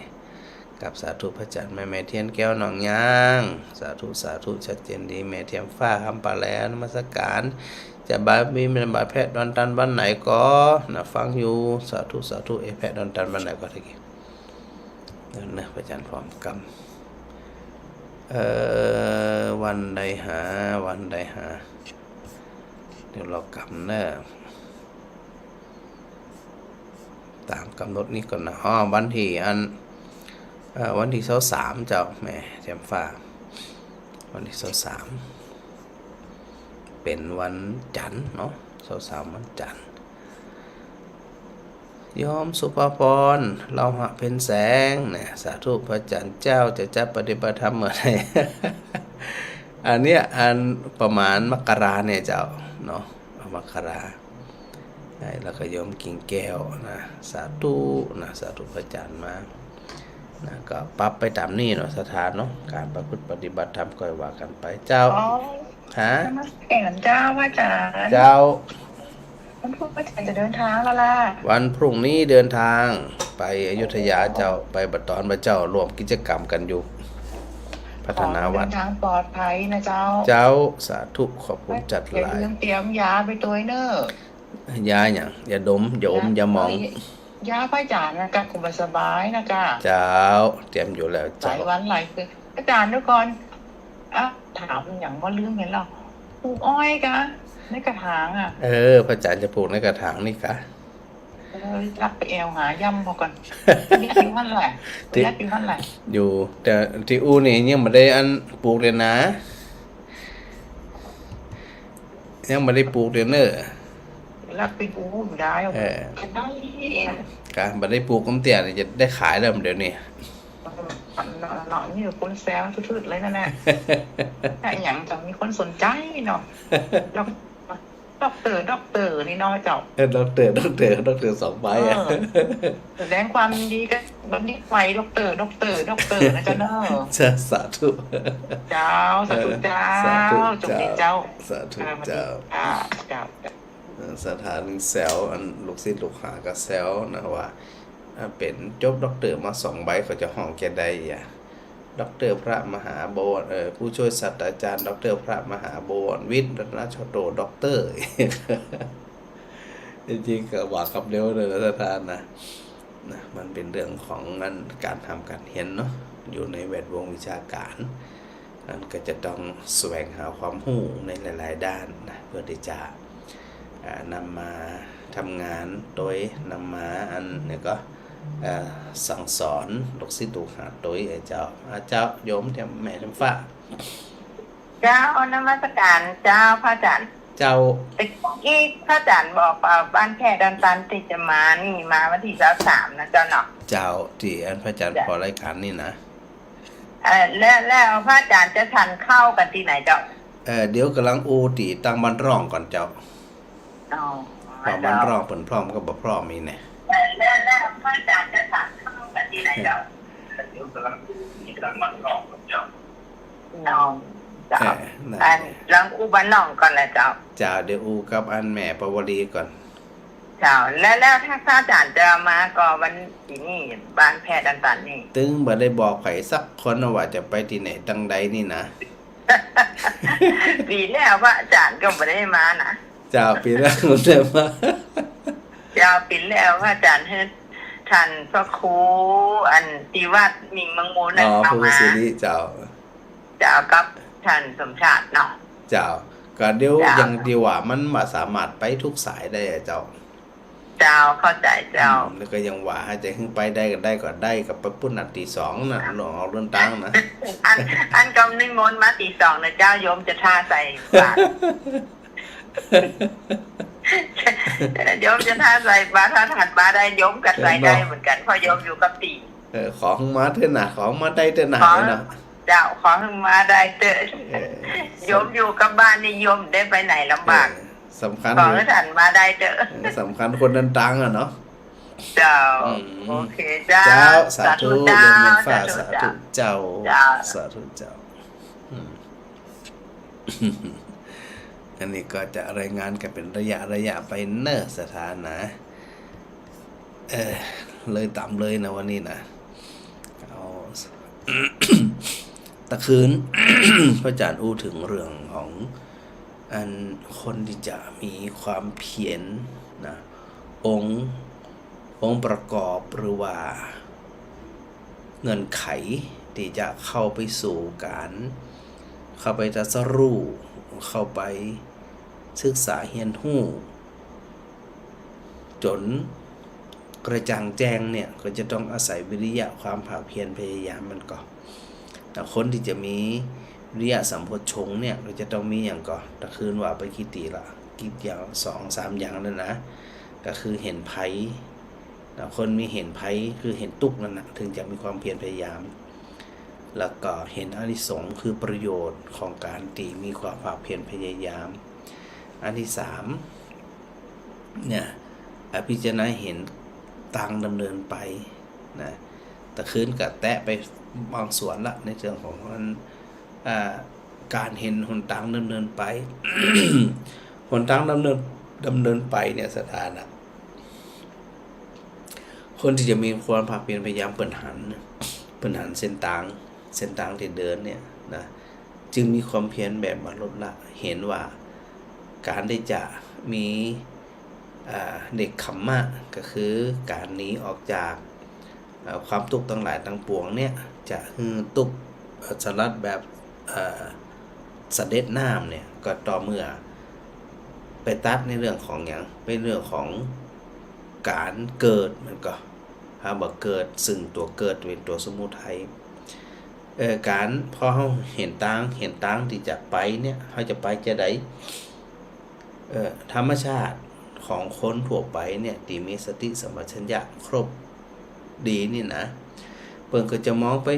ตรงที่ว่าเนี่ยจะได้หนทางไปจะต้องปิดอบายภูมิใดต้องปิดแล้วอย่างต่ำที่สุดเนี่ยตอนเขาเกิดมาตอนเขาเว้นไว้แต่เกิดมาก็ขออยู่ในภพภูมิที่ดีเช่นในกามสุขติภูมิกามสุขติภูมิก็คือมีมนุษย์1จั่นแล้วก็สวรรค์แห่ง6จั่นเป็น7จั่นอย่างอันนี้อย่างต่ำอย่างน้อยนะแล้วพอเฮาหันหนทางดำเนินไปเฮาจึงต้องมีความเพียรเนี่ยแล้วความเพียรมันมีอุปสรรคด้วยนะเวลาไปเจอปัญหาเจออุปสรรคบางทีมันเพียรมันท้อถอยแต่ถ้าสมมุติเฮาหันหนทางแล้วมันจึงเดินทางอย่างมีความตั้งอกตั้งใจมุ่งมั่นในการจะเข้าไปสู่การเข้าไปตัดเสียซึ่งความเวียนว่ายตายเกิดเพราะมันเห็นทางชัดเจนตั้งแต่เนี่ยไปอย่างการเกิดเป็นมนุษย์จนตัวเนี้ยจะได้ก็ต้องเป็นคนชอบพึ่งตานเป็นคนชอบแบ่งปันบ่เอารัดเอาเปรียบถ้าเรายังมีเวียนว่ายตายเกิดอยู่อานิสงส์ตัวโภคทรัพย์เกิดมาจัดได้เจนได้เวลาเราฟังธรรมมหาวิบากก็จะหันละว่าบางคนเนี่ยเกิดมามีความพร้อมมีความสมบูรณ์ความบริบูรณ์ด้วยโภคทรัพย์ทั้งหลายไม่ว่าจะเป็นที่อยู่ที่กินข้าวปลาอาหารเสื้อผ้ายารักษาโรคเงินทองทรัพย์สินอย่างต่างๆมีความสมบูรณ์อันเกิดจากอานิสงส์ของทานนะแล้วเฮาหันทางชัดเลยว่าเฮาเกิดมาเฮาต้องเวียนว่ายแต่เกิดกิเลสกินจากกระตามของเฮาทั้งหลายเนี่ยมีสุขภาพร่างกายที่แข็งแรงสมบูรณ์บ่พิการบ้าใบปวดหนวกบ่มีโอกาสเกิดอุบัติเหตุกับตัวเองก็ต่อเมื่อเฮาเป็นคนที่สมาทานศีลมันรักษาศีลมันประพฤติปฏิบัติมันแล้วศีลนั้นจะคุ้มครองรักษาเป็นเรื่องของรูปทรัพย์อันนี้เป็นเรื่องของรูปทรัพย์หากเพราะเฮาหันหนทางแล้วนี่ เขาจะมัวลังเลอย่างไรครับ แต่ถ้าบหันหนทางดำมืดทึบเนี่ยแย่ละเหมือนกับสถาขึ้นไปเก็บผักหวานเดี๋ยวสถาจะหาว่าพระอาจารย์จะขายผักหวานปลูกข้าวหวานทำแล้วนะ สมมติเราหันผักหวานอยู่บนดอยเอาหอนตังละมันจะมีความหยอดสลงงามเนาะพอมันงามเหลืองงามนี่นะเอาหันตังละพอเอาหันตังละมันจึงหาวิธีการในการปีนขึ้นไปนะเดินขึ้นบนดอยอย่างปอน่ะเดินอันก็ปีนขึ้นต้นผักหวานแถม เพราะเขาหันตางหันตางที่อยากหันนั่นมันเป็นที่ทำที่เดินไปทางนี้นะมันหกอะไรไปทางนี้มันหกอะไรจะไปเนี่ยหยังทางนี้ไปสะดวกกว่าก็หาหนทางที่ไปจะที่สะดวกกว่ามันก็เพราะมันมีหนทางเหมือนกันคนที่อันมีความภาคเพียรพยายามอย่างจริงจังเปิดก็หันหนทางเช่นเดียวกันถ้าบานหนทางบึดตึ๊บเหมือนกับหัวรับตานะจะไปจะได้จะภาคเพียรพยายามจะได้เพราะว่ามันบานแต่เขาหันละถามที่นี่จะเกิดเป็นคนจะได้เป็นคนลำบากหรือว่าเป็นคนสมบูรณ์เป็นคนที่มีความพร้อมก็ว่าเป็นคนที่ขาดแคลนเลือกได้เลยเลือกจะอยู่จะเป็นจะอย่างก็ได้ก็สามารถที่จะทำได้โดยตลอดเหมือนกันนั่นเป็นเพราะว่าหันหนทางเดินยังบ่พอเลยนะเปิดหันกระจังแจ้งหนทางเดินว่าทางเดินติไปสู่ความหลุดพ้นเดินทางใดหันล่ะก็มีวัดปฏิบัติมีข้อปฏิบัตินะในส่วนของอย่างในส่วนของศีลสมาธิปัญญาในส่วนของอริยมรรคมีองค์8โดยที่สุดแล้วนำไปสู่การสลัดความยึดมั่นถือมั่นโดยประการทางปวงนี่หันหนทางก็ถ้าหาหนทางเรื่องอย่างเขาจะต้องไปลังเลแหมเช่นการบ่พอใจหรือทะเลาะเบาแวงอาจจะมีความขัดใจกันเรื่องบางเรื่องถ้าขัดใจเมื่อใดแสดงว่าเขายังมาหันหนทางเตือถ้าตราบใดที่เขาหันหนทางแล้วหนทางมี2ด้านมาก่อน1ทะเลาะเบาแวงพิเถียงพอกันบ่ถูกกันเป็นศัตรูกันหันหนทางละหรือพอเข้าใจผิดก็ดีหรือบ่ถูกใจอย่างนั้นก็ดีก็บ่ถือสาเอาความบ่สื่อสาบ่ถือโทษโกรธแค้นกันหันทางยังหันทางละมันจะอยู่กันอย่างมีความสุขมันมีโอกาสเอื้อเฟื้อกันได้มันมีโอกาสแบ่งปันกันได้ช่วยเหลือกันได้เพราะมันหันหนทางทั้งสองด้านนะเขาจะเลือกทางใดอยู่ที่หมู่เฮาละว่าเขาจะเลือกซ้ายจะเลือกขวาจะเลือกทะเลาะต่อเลือกเป็นศัตรูต่อเขาก็ได้ศัตรูบ่จบแล้วมันจะพึกอยู่แค่นั้นนะบางทีมันเป็นศัตรูถึงครอบครัวถึงวงตระกูลนะมันเหมือนกับเป็นการขยายอันเรื่องบาดหมางขึ้นไปสู่คนอื่นโดยใช่เหตุแต่ถ้าเรารำตรงกันข้ามมันก็ได้ตรงกันข้ามขยายไปแหมเป็นครอบครัวเป็นนั่นในหมู่บ้านเป็นวงตระกูลมีความสุขมากอันนี้เป็นเพราะว่าเพราะมันเห็นหนทางโดยที่สุดแล้วความบ่ยึดมั่นถือมันที่รู้และตอกย้ำอยู่เสมอว่าชีวิตเขามันน้อยมากเลยลำหัวเขาจะอยู่ได้กี่วันกี่คืนกี่ติดกี่เดือนกี่ปีจะหู้ตึงจะมีไปหู้แต่ถ้าเขาอยู่แบบประมาทแสดงว่าเขายังมาหันทางที่จะไปเตือเวลาก่อนนอนสถาก็ร้องอาศัยของเงียบสงัดในห้องก่อนนอนเนี่ยนิ่งฟังแบบนิ่งเลยไปดูความรู้สึกตัวเก่าเพราะไปหันความรู้สึกตัวเก่าขณะนี้มันมีความรู้สึกจะใดมันมีความคิดจะใดใจสัตว์ที่เขาไปสังเกตเห็นขณะนี้มันเบามันสบายมันขึ้นอย่างมันจุ่มใจเย็นใจสบายใจก็อาศัยความนิ่งอาศัยความเงียบสงัดนะเดี๋ยวพอวันนี้เขาทำจะนี่มาเกิดความคิดที่มันมีเหตุการณ์ที่ปวดหัวใคร่ครวญไตรตรอง แล้วมาพอสังเกตพอความคิดของตัวเก่าใจของตัวว่าขณะนี้เนี่ยมันเบาสบายมันปล่อยวางหรือยังถ้ามันยังบ่ปล่อยวางแสดงมันมาหันต่างเตือที่จะดำเนินไปเพราะหูอยู่ถ้าสมมุติว่าหันหนต่างมันหันได้มันหูได้ว่าไปตรงนี้แล้วมันจะได้ไปตรงนี้มันจะมาได้ไปตรงนี้มันจะเสียไปตรงนี้มันจะดีไปตรงนี้มันจะมีขวางหนามไปตรงนี้มันจะมีต่างดีอยู่ที่เฮาละปัญหาก็คือเฮาเนี่ยต้องพิจารณาเห็นต่างเดินก่อนถึงจะมีความภาคเพียรพยายามเดินตรงไปในวิถีของผู้ที่จะเดินตามไปนะและนอกจากนั้นนะข้อที่4ก็ว่าคนที่มีความภาคเพียรพยายามนั่นเปิ้นจะมีความอ่อนน้อมต่อบิณฑบาตคือจะได้มีความอ่อนน้อมต่อก่อนเข้าที่สถานมาส่งก็ตามนะถึงวันนี้ก็มีหลายท่านเนาะอย่างวัดอุดมพรมีแม่ด้วนแม่แดงแต่เจ้าไผหาแม่ยังฮะคือบอกมันก็เอาวันกับเขามาส่งนะดังนั้นสถานญาติโยมอันตีเปิ้นบ่สะดวกมาทุกวันเปิ้นก็มาตัดเข้าพ้องอย่างพ้องทำมันเกิดพ้องเนาะเพราะว่าโดยภาระการงานหน้าที่ก็ว่ากันไปเนาะ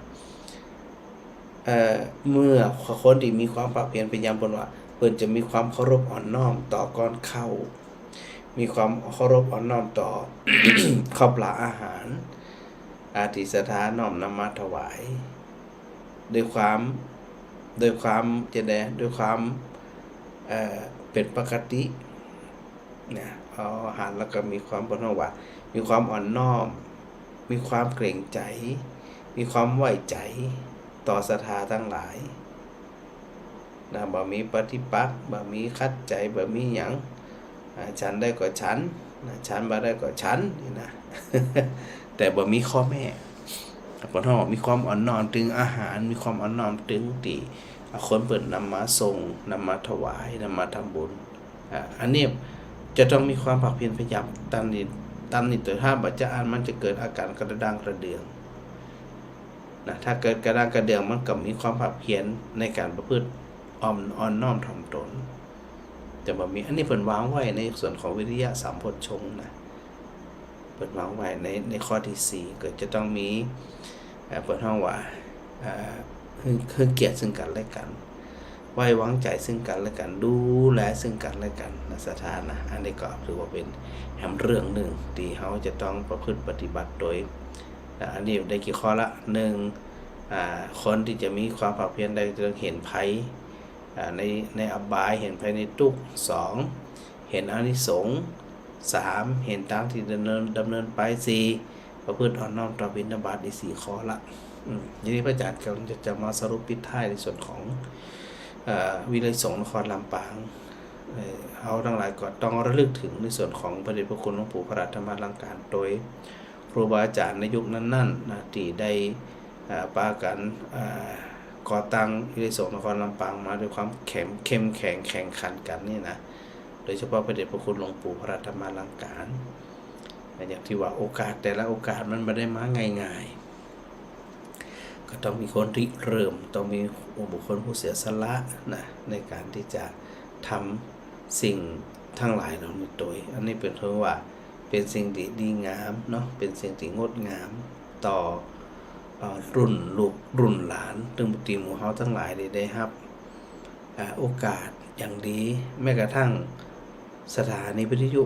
106.5 เมกะเฮิรตซ์ก็เหมือนกันถึงครูบาถึงพระเดชพระคุณหลวงปู่ถึงครูบาอาจารย์ถึงผู้บริหารตลอดถึงตั้งเจ้าหน้าที่ที่ได้ช่วยกันทุกภาคส่วนแต่นั่นยังบ่หมดนะสถาญาติโยมทั้งหลายตัวนะโอกาสของครูบาอาจารย์ที่ได้มาออกรายการในวิทยุคือว่าเป็นโอกาสดีของ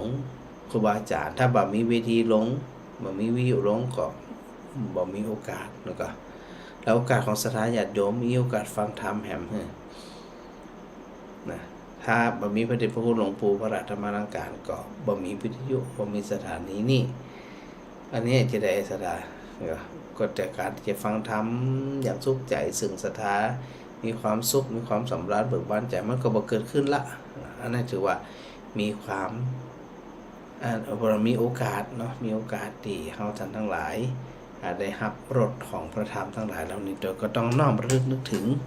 พระเดชพระคุณหลวงปู่พระธรรมลังการโดยเนาะก็ถือว่าเป็นการระลึกถึงแล้วมีความอาการยุกตะเวทิตาตัวนะอันนี้เป็นเรื่องที่ดีเป็นเรื่องที่เป็นมงคลเป็นเรื่องที่เหมาะสมเนาะสถานเนาะก็ได้คือการได้ประพฤติปฏิบัติการตัวนะมีอันแม่มารีขนมไทยนมัสการพระอาจารย์ฟังอยู่นะแม่กับแก้วสีอินแก้วทักทายมาแล้วก็น้องมนัสวรรค์มนัสนันสีคำหวังน้องแพรวเป็นนายกองค์กรนิสิตของวิศวกรนครลำปางนะของลูกศิษย์ของพระอาจารย์นี่ละไปเห็นที่วิศวกรนครลำปางเนาะด้วยความตั้งอกตั้งใจกันตั้งใจทำงานดีอยู่ สาธุด้วยน้องๆเด้อได้ ทักทายพระอาจารย์มาเนาะ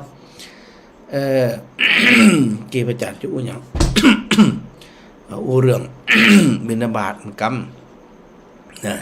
ก็ได้แจ้งไปตามนั้นสถานเนอถ้าส่วนไหนที่ไหนตั้งใดนะมีโอกาสได้ฟังก็ตามหรืออย่างก็ตามจะไปลืมแจ้งข่าวพระอาจารย์โดยบางทีเนี่ยออกอากาศไปแล้วมันบ่ดังก็สถาก็โทรมาบอกมากล่าวอันนี้ต้องขอบคุณด้วยนะขอบคุณอย่างยิ่งเลยที่ได้แจ้งผลการฟังมาเนาะนอกจากนั้นก็ยังมีหลายท่านนะหลายท่านนะก็มีละอ่อนพลัดทินนะโยมธนธรรมมนบดินหลายคนโยมอนุรักษ์หวันน้อยอันนี้บัดได้พิมพ์มาแต่กดไล่เนาะกดไล่แล้วก็ท่านเดี๋ยวนะท่านอาจารย์เจ้าคุณพระเทพวัชรสารบัณฑิตนะครับกราบขอบพระคุณนะครับท่านอาจารย์เห็นเด้งเข้ามาในเฟซด้วยนะครับต้องถือว่าเป็นมงคลอย่างยิ่งเหมือนกันนะครับ ที่ได้ได้เชื่อมโยงนะเชื่อมต่อกันนะครับกับขอบพระคุณอาจารย์เจ้าคุณพระเทพวัชรสารบัณฑิตนะครับเป็นอย่างยิ่งด้วยนะครับและนอกจากนั้นไปไหนเห็นนะนั่นเดี๋ยวพระอาจารย์เข้าไปอ่านคำหนึ่งพูดถึงอย่างตะกี้พูดถึงอันสถาญาติโยมที่ทักทายมาเนาะหลายคนหลายท่านแล้วอันนอกจากนั้นก็มีไผแหมมีอันพระอาจารย์พระครูสมุวิสุวัฒน์วรกิจโจนี่เป็นแม่ขายสถานี104เนาะ104.5ก็คือวัดฝ่ายหินขอบพระคุณนะครับมันมีโอกาสได้ได้จากกันเป็นเรื่องเป็นราวเนาะอาจารย์ครูเนาะมีโอกาสเคยว่ากันถ้าน้ำชัยตัวเนอร์น้ำชัยแล้วก็อันหอยแฮมอันนี้ก็เป็นลูกศิษย์อยู่นู่นมาเลเซียนู่นนะน้องอ้อยนะพรเทพ ฟังพระอาจารย์อยู่สุจิตาปินตานะโยมสุขใจเรืองอรุณเลิศนะวัดพระเจ้าอุทุมพรโดยท่านวรบุตรโดยหลายต้องขอบคุณด้วยนะฮะที่นี่ในส่วนของการปฏิบัติธรรมพระอาจารย์ก็ดูว่าพระอาจารย์ข้างอยู่2 งานหมายถึงว่าในส่วนของวัดเฮานี่นะงานหนึ่งก็คืองานอบรมเข้าค่ายละอ่อนป.1 ป.2 ป.3 อันนี้จะทำที่วัดศรีไตรภูมิเนาะจะไปทำปุ้นยังหาวันเปิดบ่ได้เตือนนะ ครั้งก่อนมันเป็นป.4 ป.5 ป.6 นะอันนี้งานและส่วนงานที่2ที่ยังข้างอยู่ก็คือจะนำสถาญาติโยมปฏิบัติธรรมเอาในเบื้องแรกก็อาจจะเป็นสักวันหนึ่งนะวันเดียวเนาะทางแต่เจ้านะอาจจะเริ่มสัก8 โมง8 โมงแล้วกินข้าวตอนกันเสร็จนะช่วงบ่าย อาจจะเลิกประมาณสัก 3-4 โมงโดยประมาณนะแล้วก็ทำกันด้วยความตั้งอกตั้งใจนะก็ยังไม่ได้กำหนดวันเตือส่วนมากถ้าจะทำก็น่าจะเป็นวันพระเนาะสถานเนาะไป เป็นวันพระใดพระหนึ่งแล้วก็ถือโอกาสได้ทำวัดเย็นทำวัดกันโดยฟังธรรมกันโดยแล้วก็ปฏิบัติธรรมกันโดยจะพิจารณาจากความพร้อมของศรัทธาที่นำมาประพฤติปฏิบัติโดยอันนี้ก็พยายามจะปรับในเรื่องของวัดอุทุมพรเนี่ยเป็นสถานที่ในการคัดเกลาจิตใจเนาะเป็นการประพฤติปฏิบัติธรรมโดยเป็นการศึกษาเรียนรู้โดยในอนาคตอาจจะเปิดสอนธรรมศึกษาสถานที่ต้องการที่จะไปสอบธรรมศึกษานะไปสอบไปอย่างนู้นเนี่ยอาจจะดึงศรัทธาญาติโยมหรือไม่ก็อาจจะนำละอ่อนแถวๆเนี้ยนะ มาเรียนมาศึกษาในส่วนของธรรมศึกษาในส่วนของเรื่องเบญจศีลเบญจธรรมในเรื่องของพระพุทธธรรมพระสงฆ์หมู่เนี่ยนะที่พระอาจารย์ได้บอกศรัทธาอยู่บ่อยๆว่าในอนาคตพระพุทธศาสนาจะอยู่ได้อยู่บ่ได้จะเจริญหรือบ่เจริญอยู่รอดอยู่ดีรอดรุ่นหลังหมดนะถ้ารอดรุ่นหลังเนี่ยบ่มีความเข้าใจบ่มีความใส่ใจสนใจเขาบ่รักษาแน่นอนนะเพราะว่าเขาบ่รู้จักก็จะต้องเอาละเด็กละอ่อนที่พอที่จะมาศึกษาเรียนรู้มาบอกมากล่าวในเรื่องของพระพุทธธรรมประสงค์นี่นะในเรื่องของพุทธศาสนาสถานเราจะได้เกาะอันว่ากันไปชุดเป็นชุดเป็นเตือกไปนะสถานนะว่ากันไปก็อย่างที่ว่านะถ้าทำงานแท้ๆเนี่ยมันตื้มใจปอสถานนะวันเวลาที่เขามีอยู่นี่นะเดี๋ยวก็มืดเดี๋ยวก็ดึกเดี๋ยวก็มืดเดี๋ยวก็แจ้งเดี๋ยวก็ไปเที่ยวันขับขึ้นหุ่งกับปับไปเยี่ยกำเป็นยังก็ถือว่าตอนใดตราบใดที่ยังพอมีกำลังอยู่ก็สามารถที่จะทำงานกันไปว่ากันไปเนาะสถานเนาะแล้วก็เดี๋ยวน่าจะเข้าสู่ใกล้หมดเวลาละผมขอโมทนาสถาญาติโยมตั้งหลายกูคนเทรนเนอร์กราบขอบพระคุณครูบาอาจารย์ด้วยนะครับที่ได้ให้กำลังใจกันมาโดยตลอดครับขอถวายความเคารพครับผม